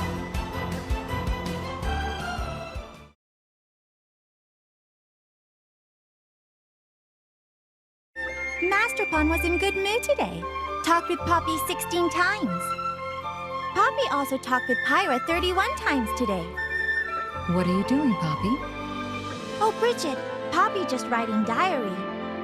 Poppy decided to leave records of life, just like Bridget. But you can't be returned to a core crystal like us, so you're not in danger of losing your memories, are you?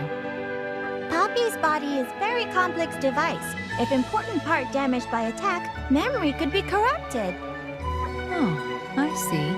At a glance, your body seems practically flawless, but I suppose it comes with its own troubles. Bridget, right. It's like Master Pawn often say. Poppy's delicate body always in need of TLC. Tora says that to you, does he? Remind me to have a word with him later.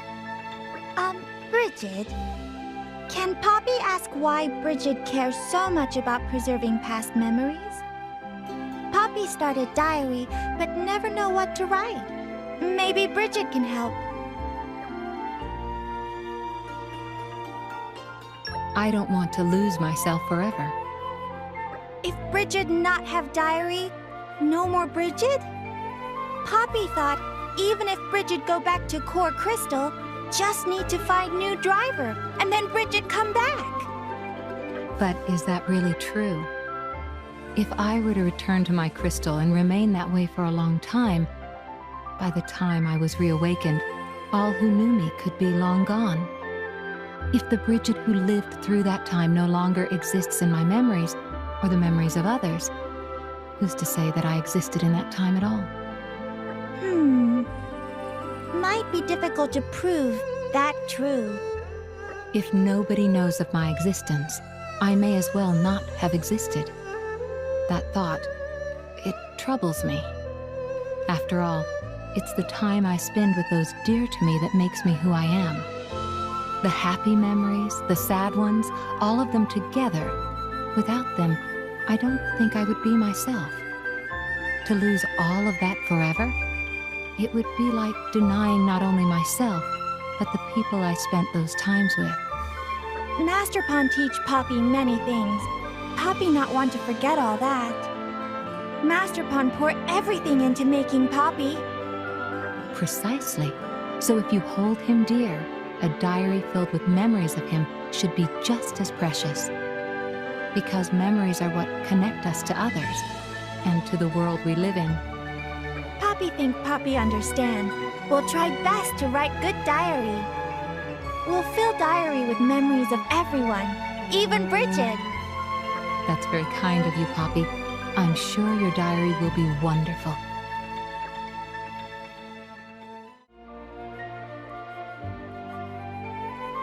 I want to keep being the same person.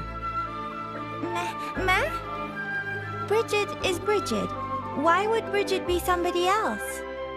Well, imagine if one day you were to forget all your memories of Tora and start working for a new master. Would that Poppy still be the same Poppy I'm talking to right now? Poppy is Poppy. But that Poppy would be new Master Pawn's Poppy, not the same as Tora's Poppy. Probably would not even wear frilly maid outfits. I see. Well, maid outfits aside, do you see what I'm getting at? While my past selves are all Bridget, they are all different Bridgets, living different lives with different people. They're not directly connected to the person I am today. Yes, Poppy think Poppy understand. Bridget want to keep being this Bridget. That why leave diary full of memories. Precisely.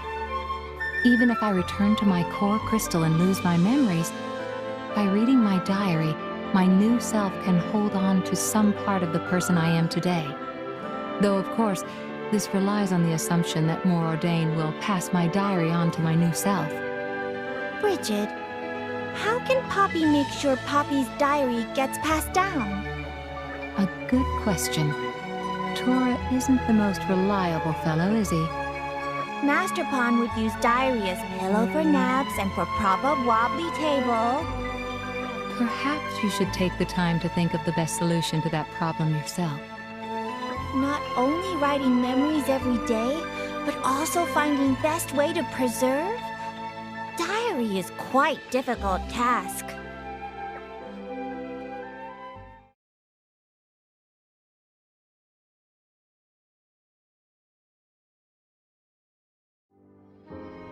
These ruins are quite remarkable. Indeed. This style of architecture cannot be found in Morodain. There's plenty of ruins in Tantal too, but nothing quite like this. Must be something to do with the Titans here. How would you even build a place like this anyway? I explained before, did I not? Probably wasn't listening. Maybe it was before he joined up with us. Was it? I can't recall. In any case, no harm in repeating myself. The Leftherian archipelago consists of a mountainous cloud sea formation and numerous titans gathered like islands. All of those smaller titans are circling around a much larger one. But that larger titan is hidden deep within the cloud mountains. So, looking at the size of these ruins, we must be inside that big titan right now. Yes, precisely. Wow, what a crazy sort of place. That doesn't answer the question of how anyone made all this, though. I mean, I doubt they carried all this rock through the village guardian. Perhaps it was built before this large titan submerged itself in the cloud sea. Ah, that'd make sense. So back on the surface, it was just like any other titan. Then, at some point, those cloud mountains formed around it, creating the archipelago we know today. Yes, that would explain how this place came to be. But even so, it would be very difficult to build structures of this size today. Indeed. We have neither the labor forces required nor sufficient land available. I doubt Moradane, Uriah, or Tantel could construct something like this in today's climate. Pandy, when I die, you don't have to build a monument this grand for me, okay? I'm gonna be gone as soon as you are, you know. Besides, I don't think you need a gravestone. A snowman will do for you. Where am I being buried? Theoswar Reargate? Though a snowman does sound pretty nice. You're fine with that? Anyway, while we're talking about graves...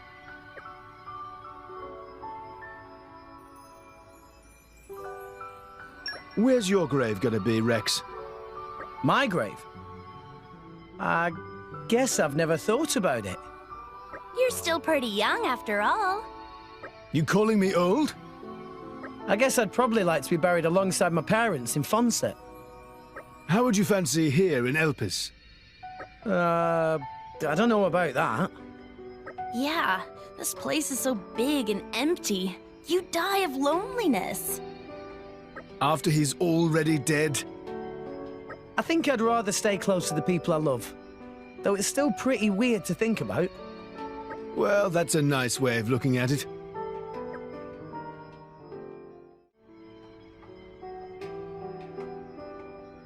Where's your grave going to be, Morag? My manner of burial is already decided. There is a proud Ardanian tradition to... Yeah, okay, I'm going to stop you there. Thanks for the predictable answer. What? Then ask me again. I will endeavor to make my response more entertaining. Lady Morag, I don't think there is any need to... You are aware of how I dislike to be outdone, are you not? All right, let's do this. Where's your grave going to be? A snowman at Theoswar Reargate. What? Wait, are you gonna marry into Tantal royalty or something? What? Of course I will not. I was just imitating Zeke's amusing remark. Perhaps I should have chosen a grave in Fonset instead. What? That's also not exactly it. Looks like Morag's got a thing or two to learn when it comes to the funnies. Ah, to be young and carefree again. To think they can joke around in a place like this.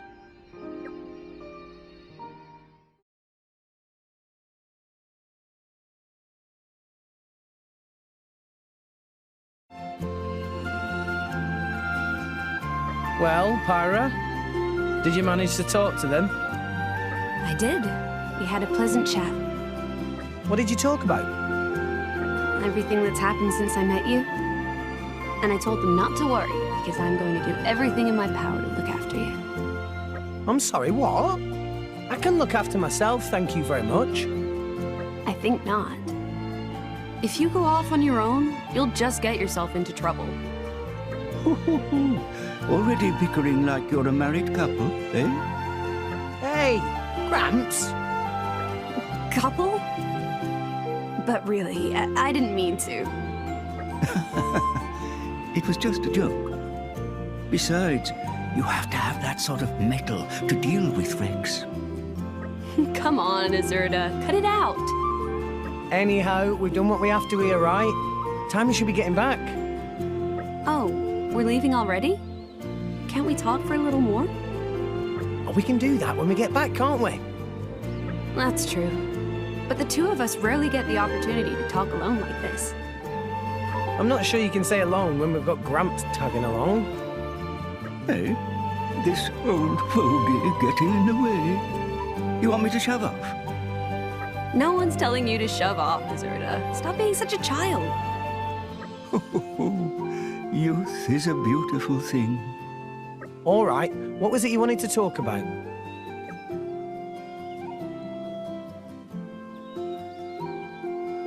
I don't really know. What makes you ask? Well, I'm a blade, so I don't really know much about parents. I was wondering what it's like to have them. I'm not sure how to explain it. All I know about my parents is what Gramps and Auntie Corinne have told me. Honestly, I have hardly any memory of them myself. It doesn't really feel real. Isn't that sort of sad? Not sad, exactly. I've just never really thought much about them. Oh. I see. I mean, it's Gramps and the villagers who've looked after me this whole time. They're my family. Everyone in the villages. And when you've got all these mums, dads, brothers and sisters, it's kind of hard to feel sad, you know? The downside to a big family is that you can't go a day without getting an earful from someone, eh? Hey, give it a rest. What? What's so funny? Sorry, I didn't mean to be rude. I just couldn't help but admire your way of thinking. I'd love to have a family as big as yours, Rex. What are you talking about, Pyro? You're already part of the family. So can we take this as a confession of love? Very bold of you to do so in front of your parents, my boy. What? Rex, hold on a second. No, that's not what I was trying to say. You, Nia, Morag, Zeke, and Tora2, all of you, you're all family to me. So there's no reason to feel sad or lonely. That's what I'm trying to say. So much for the boy having backbone. Sorry, Pyra, this one's going to be hard work. Well, that's all right. I've got a surprising amount of patience. Oi, what are you two going on about? Jeez.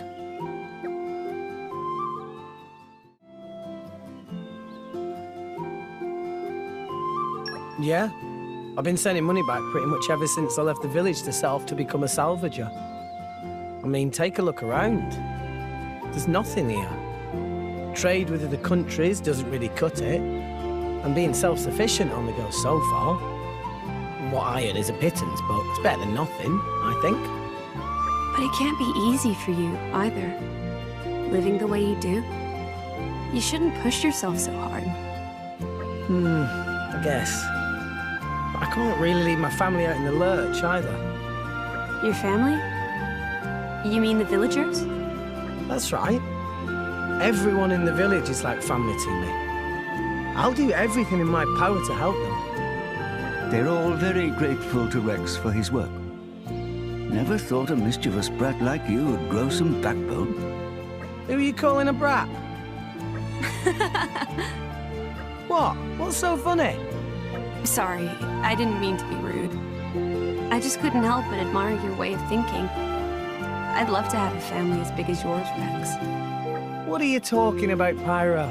You're already part of the family. So can we take this as a confession of love? Very bold of you to do so in front of your parents, my boy. What? Rex, hold on a second. No, that's not what I was trying to say. You, Nia, Morag, Zeke, and Tora2, all of you, you're all family to me. So there's no reason to feel sad or lonely. That's what I'm trying to say. So much for the boy having backbone. Sorry, Pyra. This one's going to be hard work. Well, that's all right. I've got a surprising amount of patience. Oi! What are you two going on about? Jeez.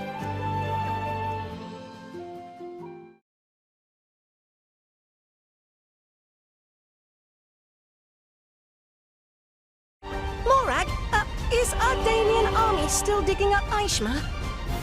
No. I believe the excavation has been put on hold ever since the incident.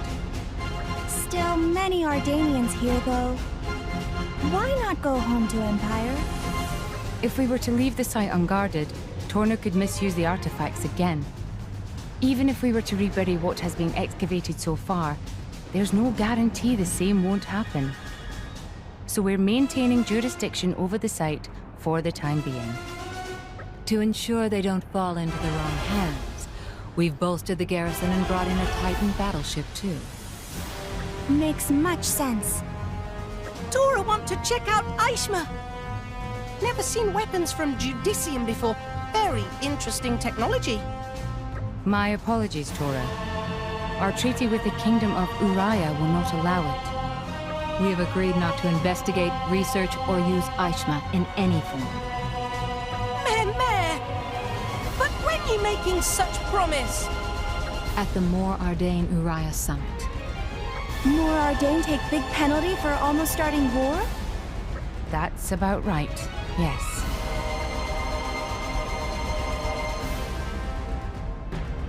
You pay Uriah big fine too? We didn't end up paying monetary compensation, but it was a possibility. If we had, it would likely have come to around 40 billion G. Oh, much expensive. Could make 1,000 poppies with that money. Wow, you're surprisingly expensive, too. If not money, what did Morag country pay? They asked for the rights to survey Temperantia. Why they want that? Well, as a buffer zone. But we managed to dig up that Judician Titan weapon, didn't we? Perhaps they thought Temperantia would still have other such weapons buried within it. Uriah would love to get hold of some of this ordnance. Surely, it would be an awesome deterrent. Yes. And a protection for the nation. Such boring geopolitics. Tora not care about any of that. Just want to tinker with Titan weapon freely on his own. I'm sure you do. If only we in Uriah were as simple to deal with as you, Tora. Indeed. I envy you that simplicity of mind. Master Pawn, they calling you simple idiot. Tora never hear word idiot. Now Tora go steal advanced Judicium tech and use to upgrade Poppy's respect for Master Pawn. Don't do that, please.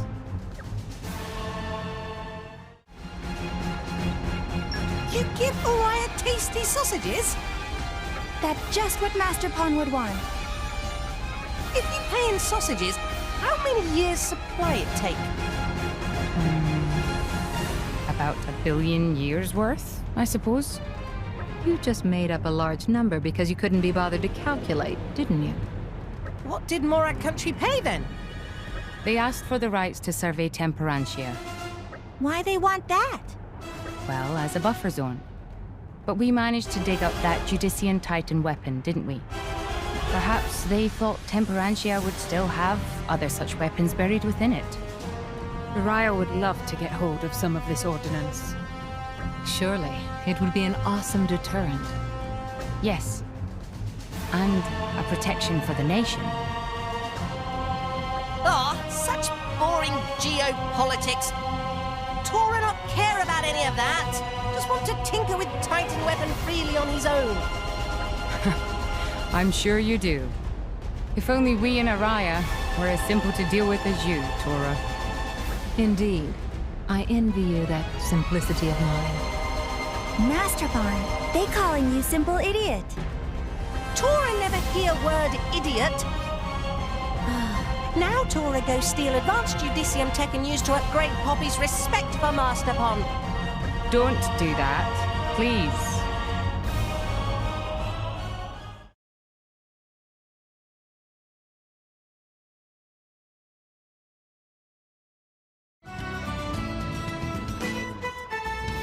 Amazing.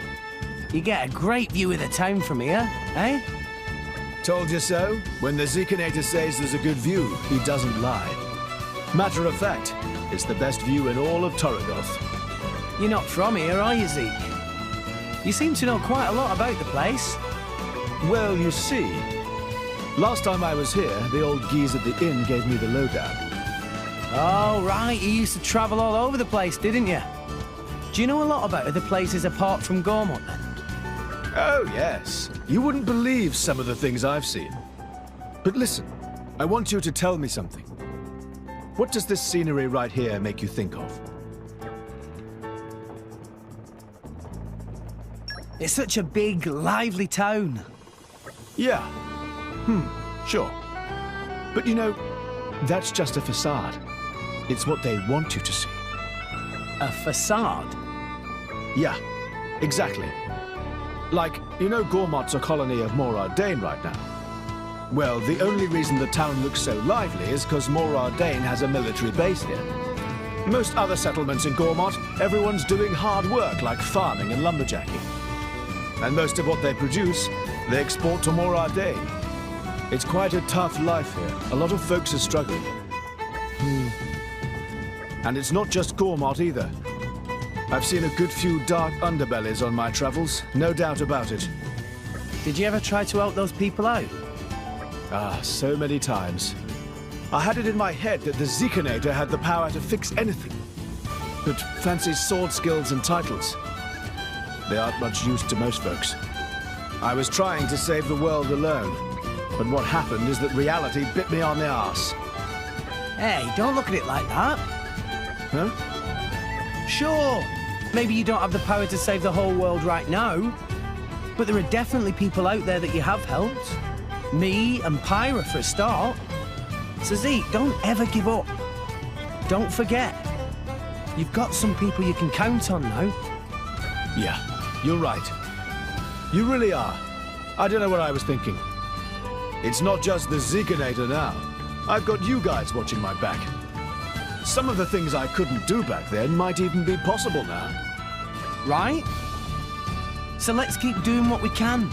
All of us, together. Yeah, I just gotta put my back into it. Look out, world! The Zekinator's coming to rock your socks off! Whew! That sure felt good. Your turn, Rex. Let your manifesto out. I'm gonna get Pyra and Mithra to Elysium or die trying. Yee-ha! What are you two doing? You're embarrassing me.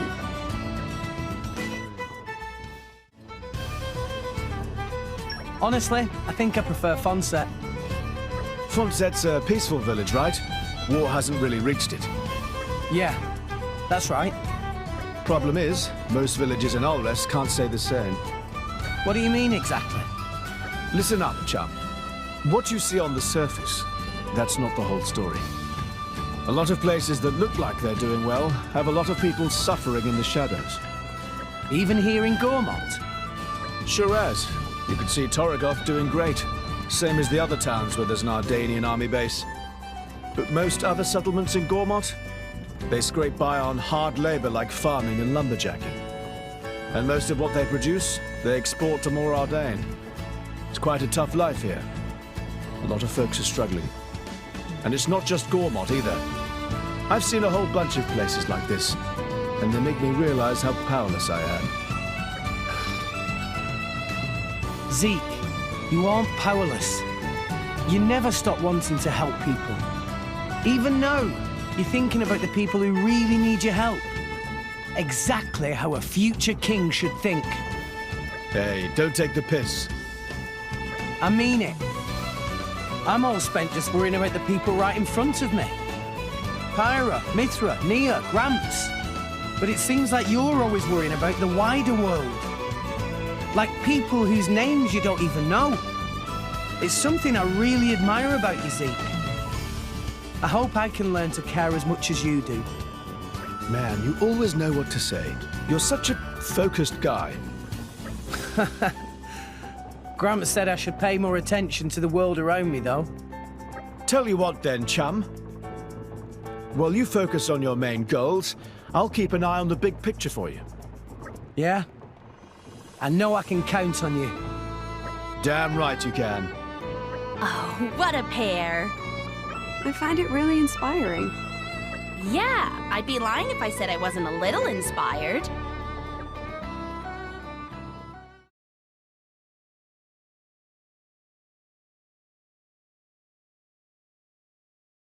This looks like as good a place as any to have a proper chat. So, what did you want to discuss? Well, listen, Morag. What do you think of me? Well, I was wondering, do you think I'm feminine enough?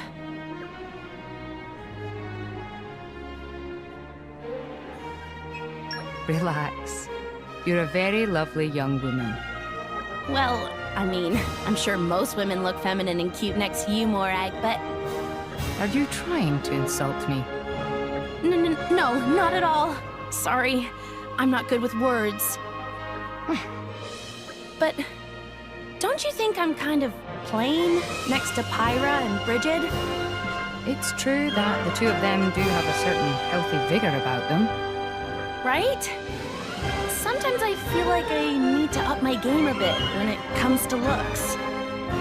I see. And you thought I must know all the tips and tricks to keep one's appearance in tip-top shape. No, I wouldn't come to you for that kind of advice. It's just... you dress like a guy, right? Oh. So I figured you probably have a good idea of how men think. I see. Yeah, I knew you'd understand. So tell me, from your point of view, what have Bridget and Pyra got that I haven't? Forget it. We're done here. Huh? Wait a sec, Morag. Weren't you gonna help me? Oh, come on! You're such a tease!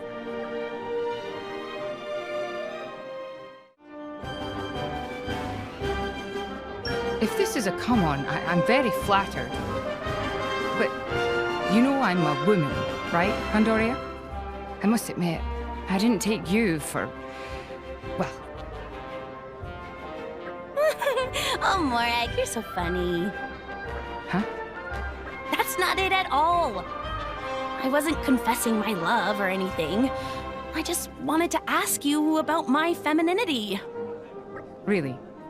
You came to ask me about femininity? You dress like a dude, but you're so pretty. You must know a thing or two.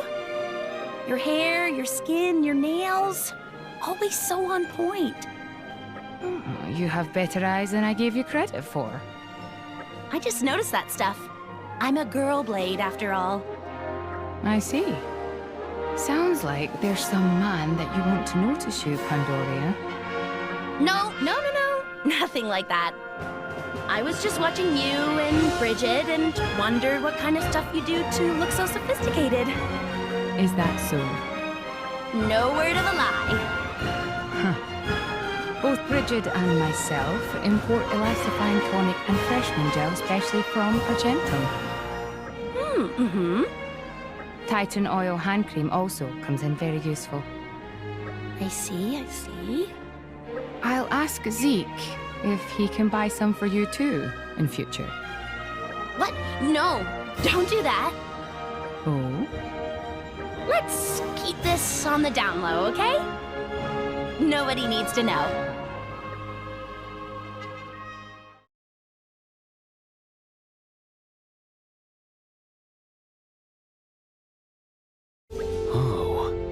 His Majesty is absent. A shame. You were hoping to meet him again, weren't you? It feels a little strange for me to think of it as again, but I did wish to meet with him, yes. I remember the old you. standing tranquilly beside the throne, quiet and resolved. I can sense it is a good memory for you. I had hoped some memory might linger within you too, but alas, it seems not. So it would appear. Unlike you, Bridget, I did not have past records to fall back on. Without any data, it is difficult to feel any emotional connection either. And now you're prohibited from reading those records that do exist as well. So I am. Therefore, I know not what I had been doing, nor what my role is in the Ardanian Empire. I can comprehend some of it by talking with you or Morag, but I feel sure there is much of importance I do not grasp. Hence my plan, to ask Emperor Nile why it was that he forbade me from reading the past records. Do you have any idea what the reason might be? I wonder.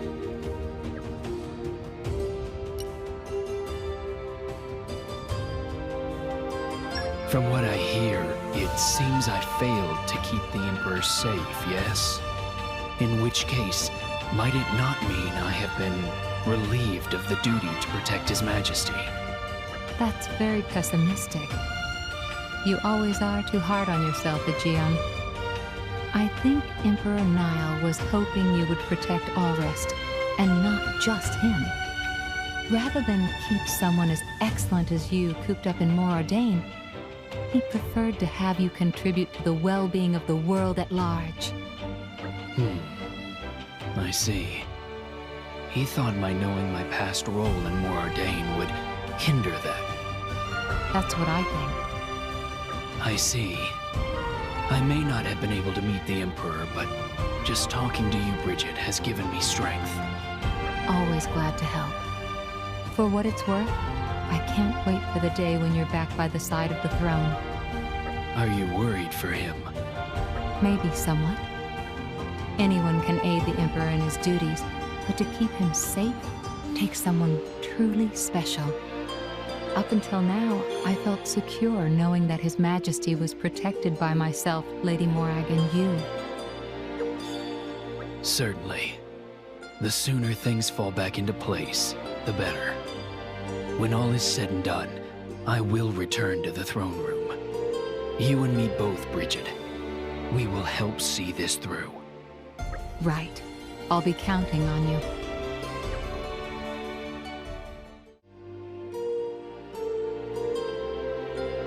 This may be presumptuous to suggest, but he may have thought that I should work for the good of Allrest, rather than just for the Empire. You mean that an adept blade should serve the world, not a single country? Yes, precisely.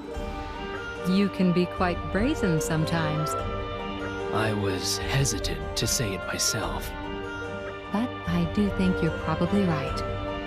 That's why the Emperor didn't want you to know too much about your role here. He feared if you did, it may hinder you from achieving that purpose. I see. I may not have been able to meet the Emperor, but just talking to you, Bridget, has given me strength. Always glad to help. For what it's worth, I can't wait for the day when you're back by the side of the throne. Are you worried for him? Maybe somewhat. Anyone can aid the Emperor in his duties, but to keep him safe takes someone truly special. Up until now, I felt secure knowing that His Majesty was protected by myself, Lady Morag, and you. Certainly. The sooner things fall back into place, the better. When all is said and done, I will return to the throne room. You and me both, Bridget. We will help see this through. Right. I'll be counting on you.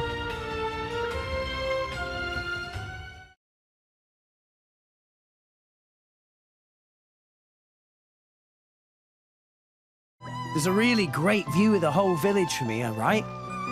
Indeed. It's quite the vista. Such a fine village it is, too. Certainly no one is awash with luxury down there, but still, the people are remarkably happy. Even when life is hard, they keep smiling. Keep looking forward. I think of it as the continuation of Van Damme's spirit. He may be gone, but his good deeds outlive him. Yes, it's a fine thought, knowing the man who built and protected this village was once my driver.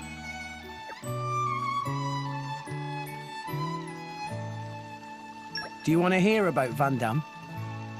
Well, it seems a tad rude to go on about my old driver in front of my current one. But I've heard he was quite the remarkable man. Naturally, I'm curious. He was one of the good guys, all right? He had big muscles, a big voice, and an even bigger heart. It was Van Damme who taught me the basics of being a driver. More than that, in fact. He taught me all about blades, how to fight, the way of the world. I didn't know him for long, but he taught me the most important things I know. Is that right? He was the kind of solid, powerful, and dashing sort that is irresistible to the opposite sex, I'll wager. I'm not sure he was that much of a hit with the ladies, but he was a great guy, that's for sure. I feel the loss of my memories of him very keenly. Well, don't worry, Rock. Like I said before, the people of this village are carrying on what he started, and so are we. I hope I can become as good as him someday. I may still have a way to go. But just you stick with me, Rock, and one day, you'll see. I don't doubt it.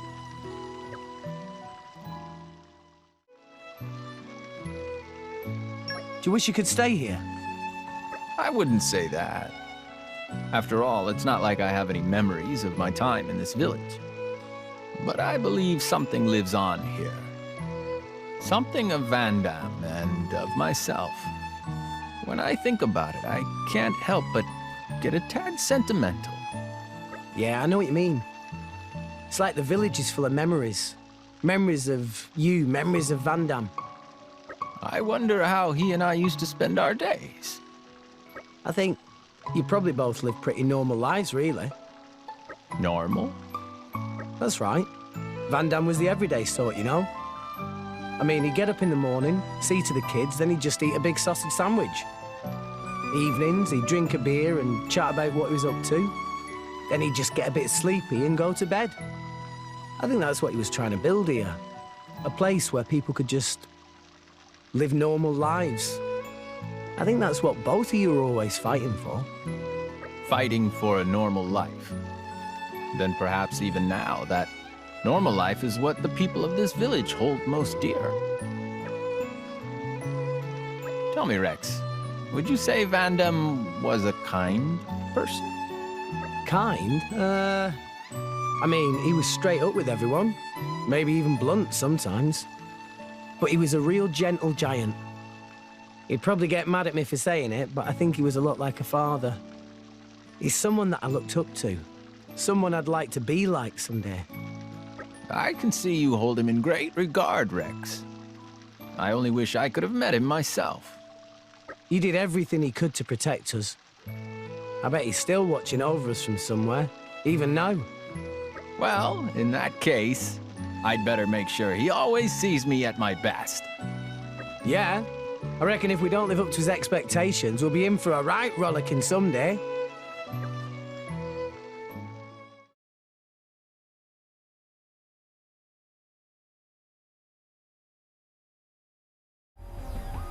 Hey, Tora, what's up?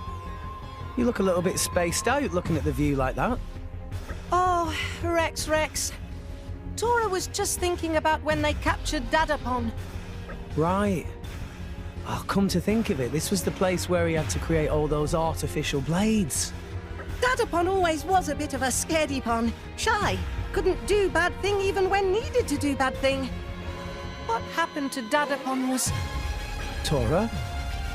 How could they make him make so many rubbish blades? Tora cannot imagine how bitter it was for Dadapon. Huh? Hang on a moment, Tora. What is it, Rex? I thought you were sad because your dad... your dad, he got captured. No, not that. Dadapon happy whenever working. Dadapon love his work very much. Really? Really. Just look at Lila and Rosa. Dadapon's Noponality is written all over them. Ah, yeah, it really comes through. But these new generic ones, no spirit, no verve. Maybe most important things for Artificial Blade. Something wrong, Rex? No, just... passion's sure and high in your family. Why, of course! Spirit of adventure like air we breathe.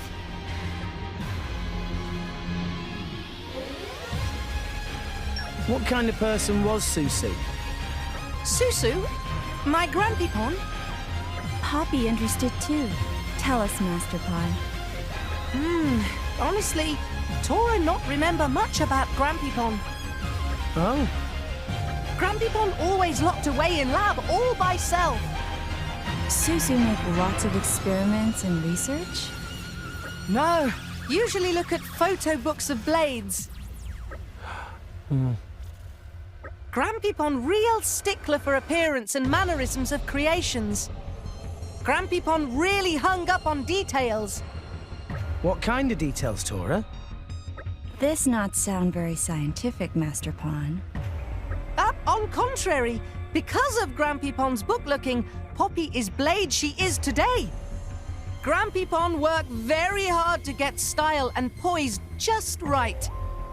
He had to perfect Ether Furnace to make his dreams real. Other detail Grandpipon liked is self-destruct feature and hidden devices. Grandpipon always hunched over plans, snickering to self. To little Tora, looked very much like crazy mad scientist.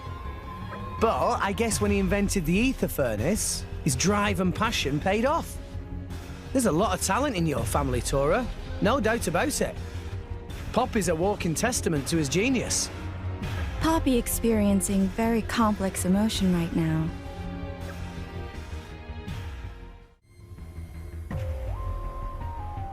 What kind of person was Tatazo? Dadapon?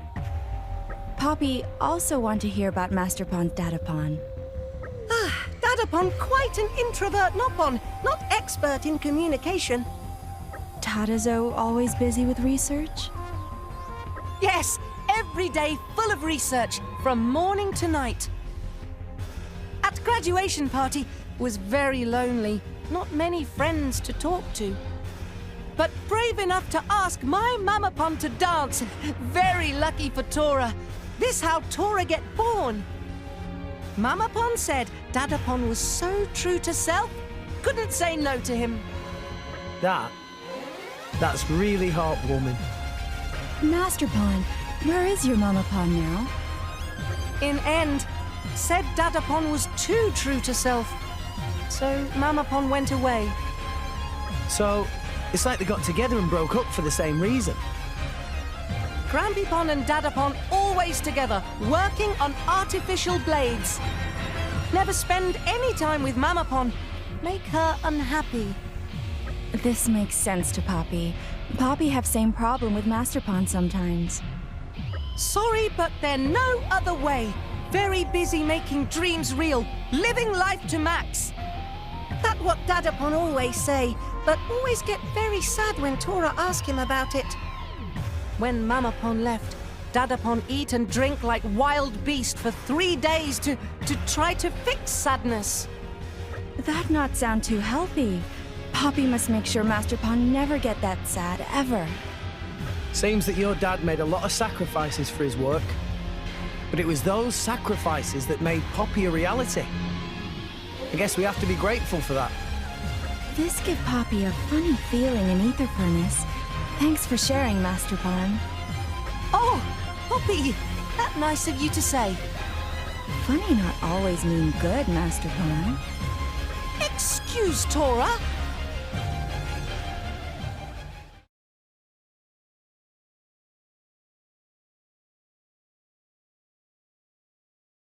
I don't know what I was expecting in here, but this jolly well isn't it.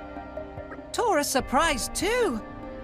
Insides of World Tree make Tora's head go all swirly-whirly. When it's even getting to Tora, you know it's serious business. No need for surprise. Master Pawn lacking in many regards. In particular, common sense level close to 0%. Poppy, it go without saying, but Blade should not diss Master Pawn. Poppy gets very impudent since activating Cutie Pie mode. She is difficult girl. Difficult? Didn't you make her, though? Yes, in manner of speaking, but Poppy is result of work of 3 generations. Actually, there are plenty in Poppy that Tora not know or understand. Poppy's components contain elements from Professor Susu and Professor Tadazo in addition to Master Pawn. Poppy comprise hopes and dreams of all 3. Any one might be stronger at any given time. You're obviously a lot more complex than I give you credit for, Popster. So, hey, Tora. Does that mean even you don't know everything she's capable of? That right. Basis of mode change function was laid down by Grampy Pon Susu. So, part of system core is sealed mystery, or black box.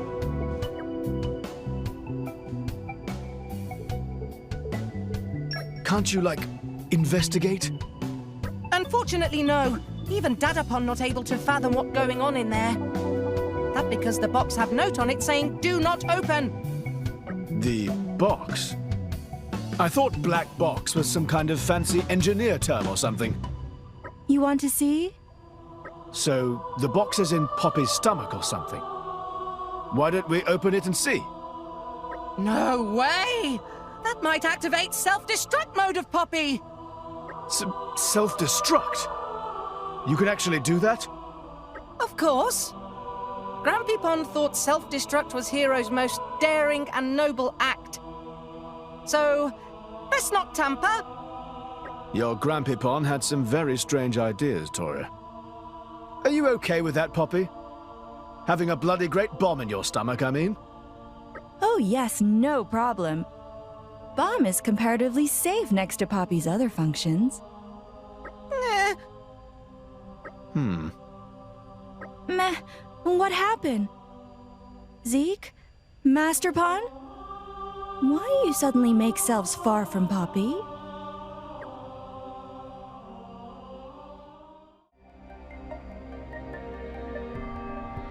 Are you also in the dark here, Poppy? In the dark about functions? Right. Sure you've not got any hidden abilities kicking about in there? Let me see. Function identified. Oh, excellent. Let's see it then.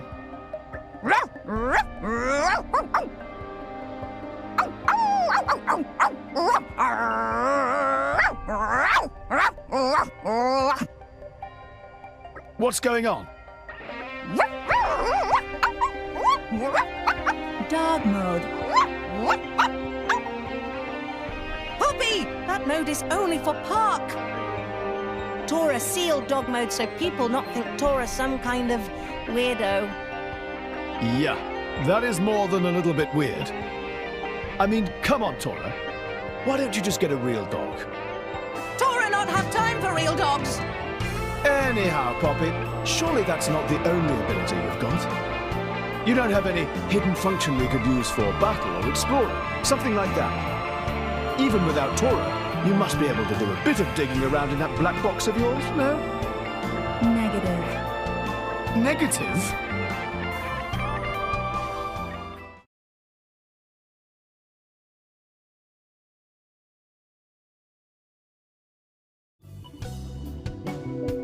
Say, Rex, do you truly believe that Elysium exists? Do you even have to ask? Don't you, Morag? I don't understand why you'd even be here then. No, that's not what I mean. I just wanted to clarify how everyone truly feels. After all, don't most people only know of Elysium from fairy tales? Well, I guess so, but our chum here's seen the real deal in his dreams or whatever, right? There were wide green fields and a warm breeze, and a beautiful city like nothing I've ever seen. Pyra was standing on top of a hill overlooking it all. I'm sure it must have been Elysium. There's no place like it in Orest. The place you saw in your dream. Is it prudent to believe in Elysium based on that information alone, I wonder? Don't you trust me and Pyra, Morag? Oh no, I trust you both. But just because a place exists in your dreams does not necessarily mean it exists in reality. Zeke, can you honestly say you have never doubted Elysium's existence in the slightest? Well, I guess I have wondered from time to time. At the end of the day, the only way to be truly sure is to go there, right? True enough. As for now, Rex believes it's real, and that's enough for me.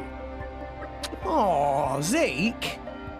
I mean, sure, it's best for everyone if it does exist, but even if it doesn't, does that really change anything? Our chum's on a mission to help Pyra reach her dream. Whatever the outcome, I want to see that through to the end. A mission. So what if there's no proof? Chasing after dreams is what real men are born to do. Very well. I appreciate your passion. Though I'm not quite sure I understand your notion of a real man. Hey, no worries. You'll figure it out eventually. I mean, you're basically the manliest one here. Zeke, there are some things in this world you don't joke about. Even my temper has its limits. Would you like me to teach you a lesson you won't ever forget? Morag, you're scaring me a little. Hold it, I was just joking around. Listen, nobody needs to die here, okay? Okay?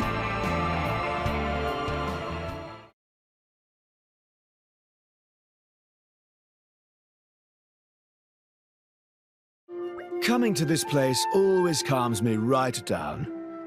I know what you mean. It's so empty, in a good way. They've got a good salvaging business going, but the place isn't bustling like Argentum. And they don't have a super-developed primary sector like Gormott.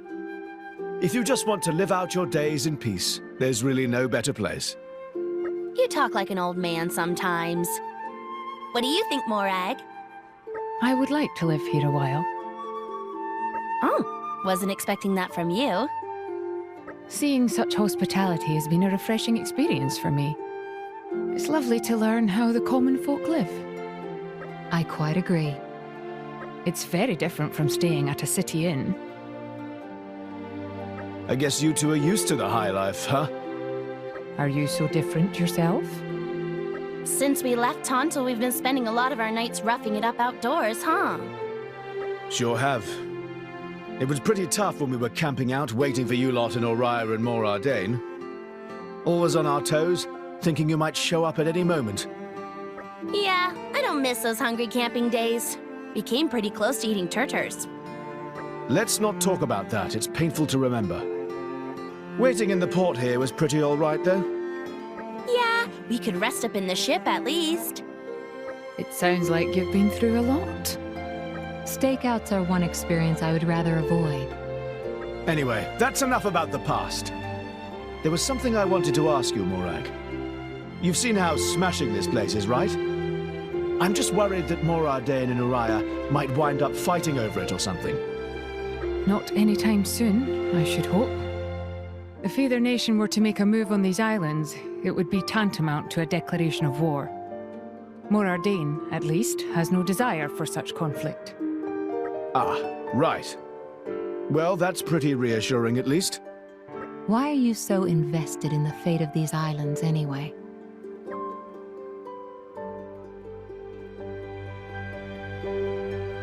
Because it's where Rex grew up. Ain't it natural to worry about your friend's hometown? I suppose so. As long as this place is safe, our chum can focus on the tasks he's got to do. Don't want to let other worries start creeping in to distract him, do I? Real thoughtful, that is. You said it! I'm the best! And he just had to go and ruin it.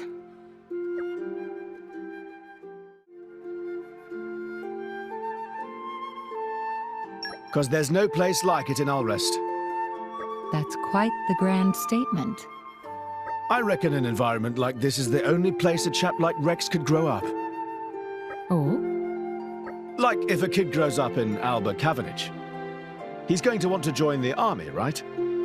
Not saying that's bad or anything, but I don't think a kid like that would wind up as the Aegis's driver. Can't be easy raising the kind of boy who could change the future of Ulrist. All the world's nations and establishments aren't going to foster that kind of potential. But this village, it's cut off from all of that. A place of freedom and possibilities. Ah, I see. Once in a while, you actually say some princely stuff. Shut it, you. I have to say, I agree with Zeke. Villages like this have an important place in all rest.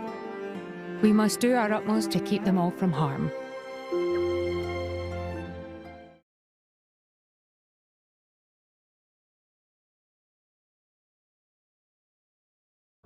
Hey, Gramps. You were protecting this place for years and years, right? That I was. 500 of them, in fact. But all that time, I was a kid in Fonset. I never noticed you doing anything like that. Well, things have been quiet for the past few centuries. Given 200 years or so, rumors pass into legend, and people stop taking them so seriously. Long ago, drivers used to enter this place quite often, but their numbers have long since fallen off. Besides, the entrance itself will not open for any but a Leftherian. And sad though it may be, the population of Fonset is on the decline. Fewer and fewer people are even aware of this place. I see. So you actually had work to do back in the day, eh? I'm no layabout now, either. I was the one who told you of this place, if you recall. Sure, whatevs. Honestly, Nia, you're just like Corinne when she was younger. Ha! Really? I'm not sure if that's a compliment. She was quite the little firecracker. Even came in here once as a child. Whoa, pretty gutsy. Though she turned back upon reaching the bridge, she must have sensed that this was a place to be feared. It's protected by the village's guardian spirit, after all. Anyone in Fonset would know it's not a place to enter lightly. To fear and to respect are two sides of the same coin, you know. The people of Fonset understand the importance of this place on an instinctive level.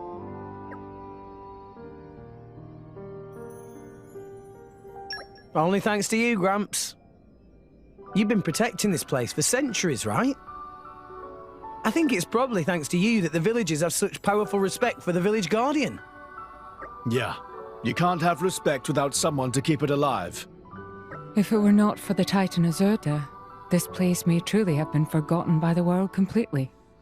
Well, I don't think anyone's put it to me quite like that before. You've done good these past 500 years. Yeah. Good job, Gramps. Oh, more than anything, at times like this, I just feel thankful that I'm able to travel with you all in this form. If I'd remained in my old body, I might never have come here and heard those words. I thought you were going to say something profound, not just bask in the praise.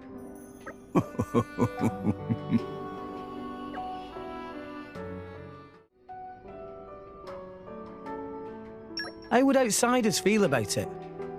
People from outside of Fonset village.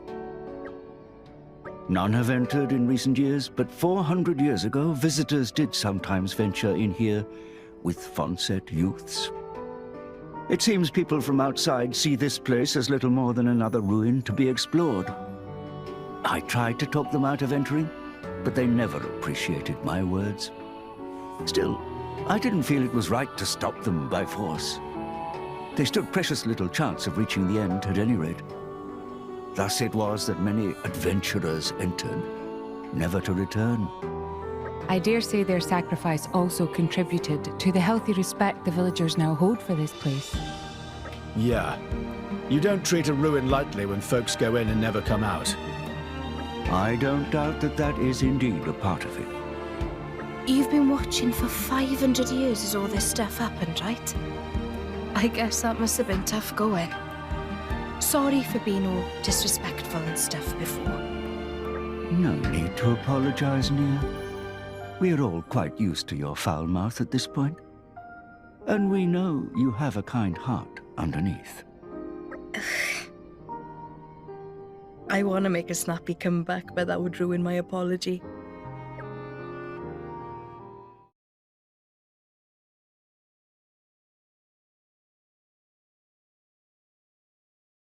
Ooh, a treat fit for a hero.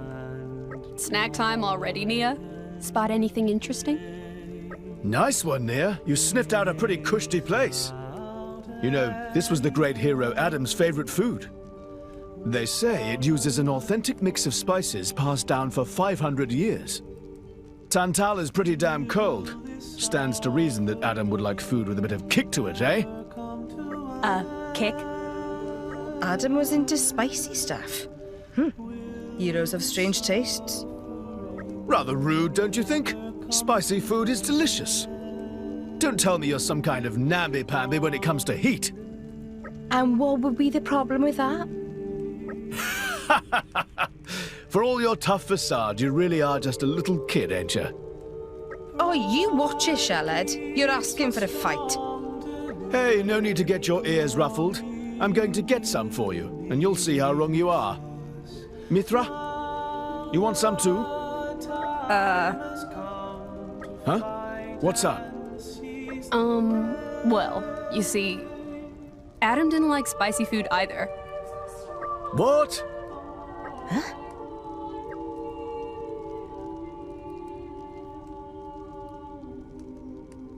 You got it. I never saw him eat anything that spicy. Even a hint of spice would have him running for the latrine.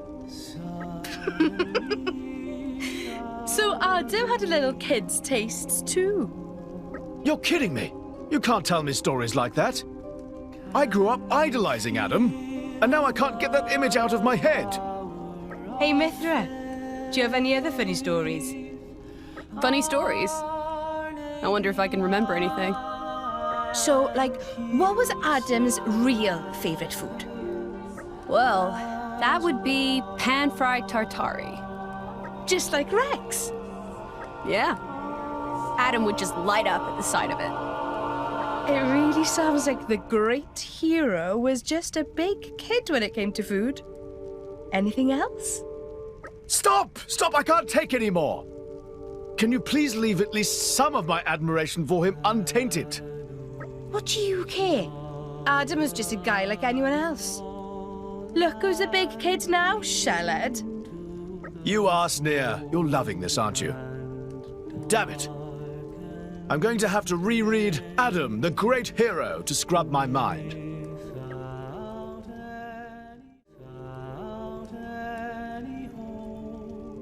Yep, it's a total marketing gimmick. A load of bull, in other words.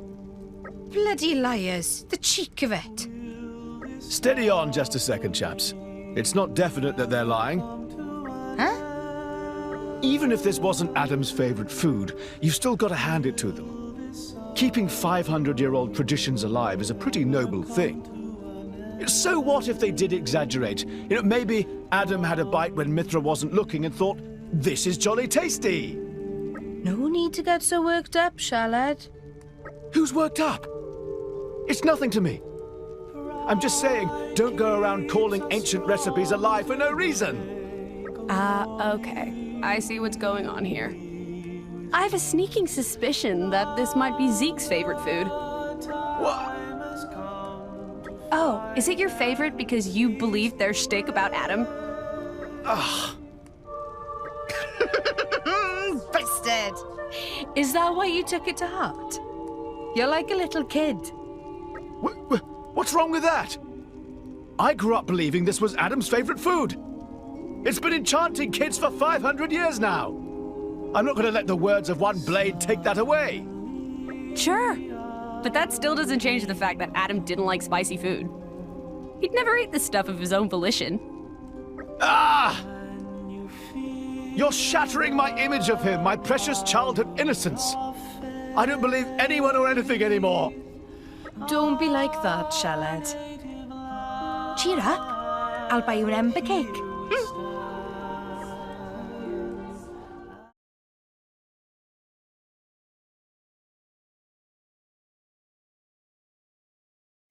Hey, Pandy, I just had a thought. Oh no. Don't be so quick to judge, you don't even know what I'm going to say. Well, you're not the most sophisticated of thinkers. I can read you like a book. Hey, you can't talk to your driver like that. Go on then. If I'm so easy to read, what am I thinking? You are that easy to read, and you just came up with a new title for yourself. Bingo! You are so predictable. Go on then, what is it this time? I promise not to laugh. You can tell your big sis. Big sis? Wait a sec. What makes you think it'll be something to laugh at? Listen, when I tell you my new title, you're gonna be proper impressed. Zeke von Genbu, chaotic bringer of chaos. Oi, I heard that. You can't deny the coolness of the name, surely. Of course not. It's very cool. Suits you down to a T. Super cool. You're not even pretending to be serious. Why don't you try again? It's so funny watching you guys. Oh, hello, Pyra. You arrived at just the right time. We're getting nowhere with Pandoria. Pyra, lend us your judgment. Who, me? Yes, you. What do you think?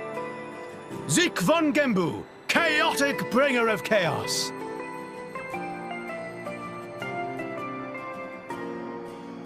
That's a fantastic name.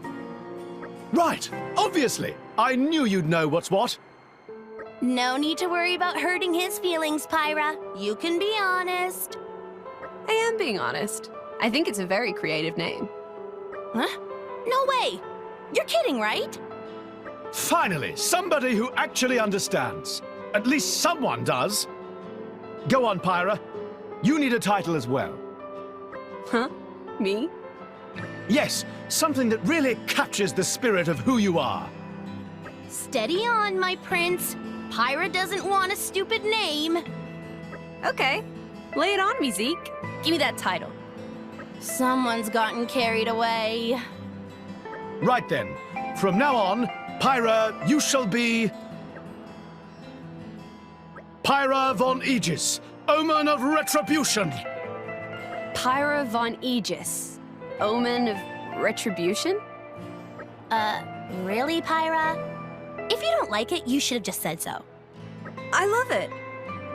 To be honest, I don't really know what it's supposed to mean, but it's so cool.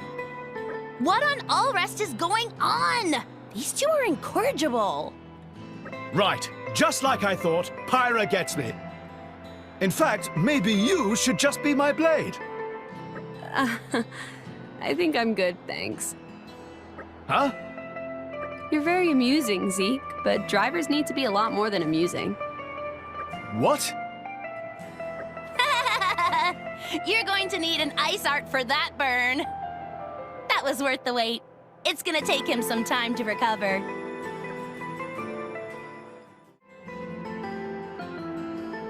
Honestly, it's kind of goofy. And it's redundant as well. My prince! Too blunt. It struck me right to my very heart. Hang in there! It's just a flesh wound. You're going to be just fine. Huh? Is Zeke okay?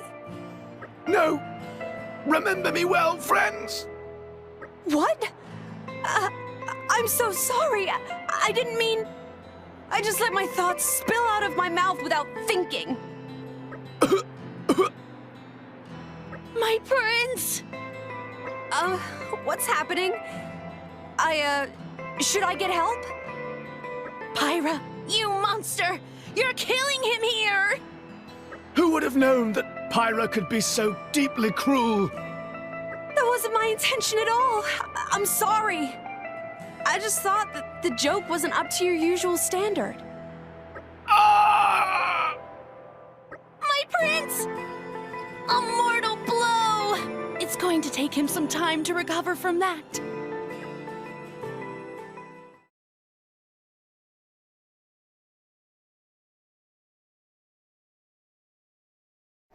How remarkable. That view down below is the world where we live, isn't it? So it would appear. I had no idea it was possible for humans to reach these kind of heights. And this world tree's been around since forever, too.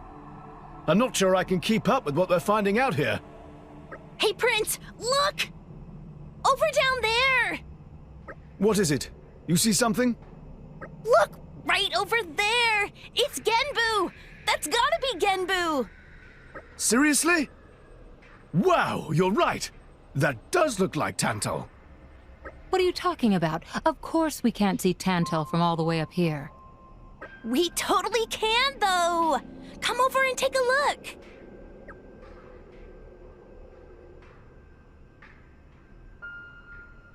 I'm sure it's just a cloud or something. I don't see any sign of Tantal anywhere. Not over there, over here! Look right there! It's so small, it's difficult to judge. Are you sure you're not imagining it? No imagining going on here. That's Genbu, no doubt about it. Is it though? Bridget? What is it, Lady Morag? Well, it's just... I think I may have spotted more Ardain down there. Do you think that's really it? What? Oh hey, you found your place too! Where do you mean? Over there, next to that strangely shaped cloud. I see the one you mean. Doesn't that distinctive shape look just like Mor Ardain? I do believe you're right. Those wide plains look just the right shape. And those shapes flying around it must be Titan battleships. I thought as much. Incredible how one can feel the majesty of Mor Ardain from all the way up here. Quite right, Lady Morag. Hold on, you two. Take a closer look. I'm pretty sure that's the Leftherian Islands. Mor Ardain doesn't have all that greenery, does it? Ah.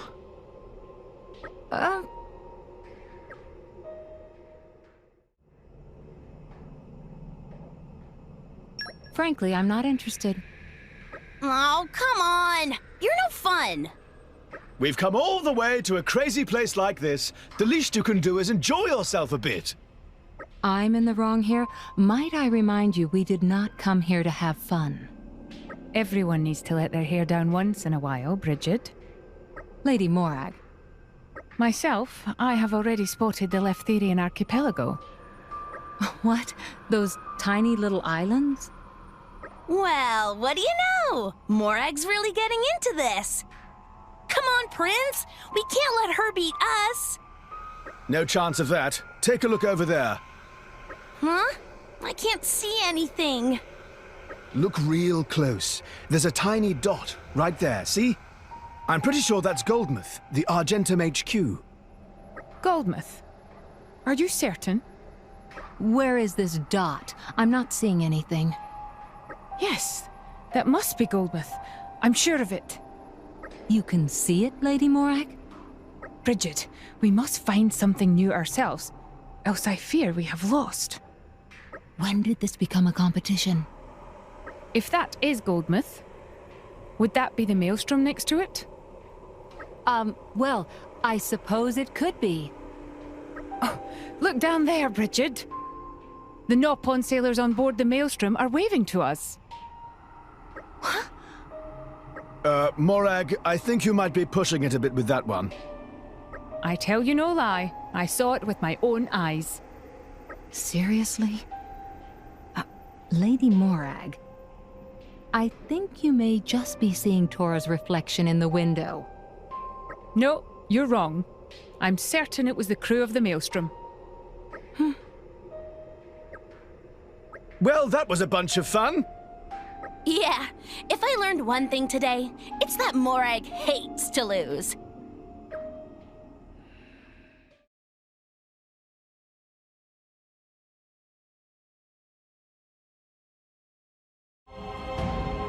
Malos is a powerful foe. But we can't afford to give up now. Indeed. If we give up hope here, there will be nothing left of all rest. That'd leave all the people we care about dead, and a whole bunch of innocent folk besides. worst possible outcome. But we're not in this alone. Jin, the Torna guys, and everyone back on Ulrest are counting on us. We've run into all kinds of trouble on the way, but we've made it this far. This may be the most formidable obstacle yet, but we can surpass it like any other. When friends all together, nothing impossible. This is it. This is our final battle. Let's show him what drivers and blades can do together. Yeah!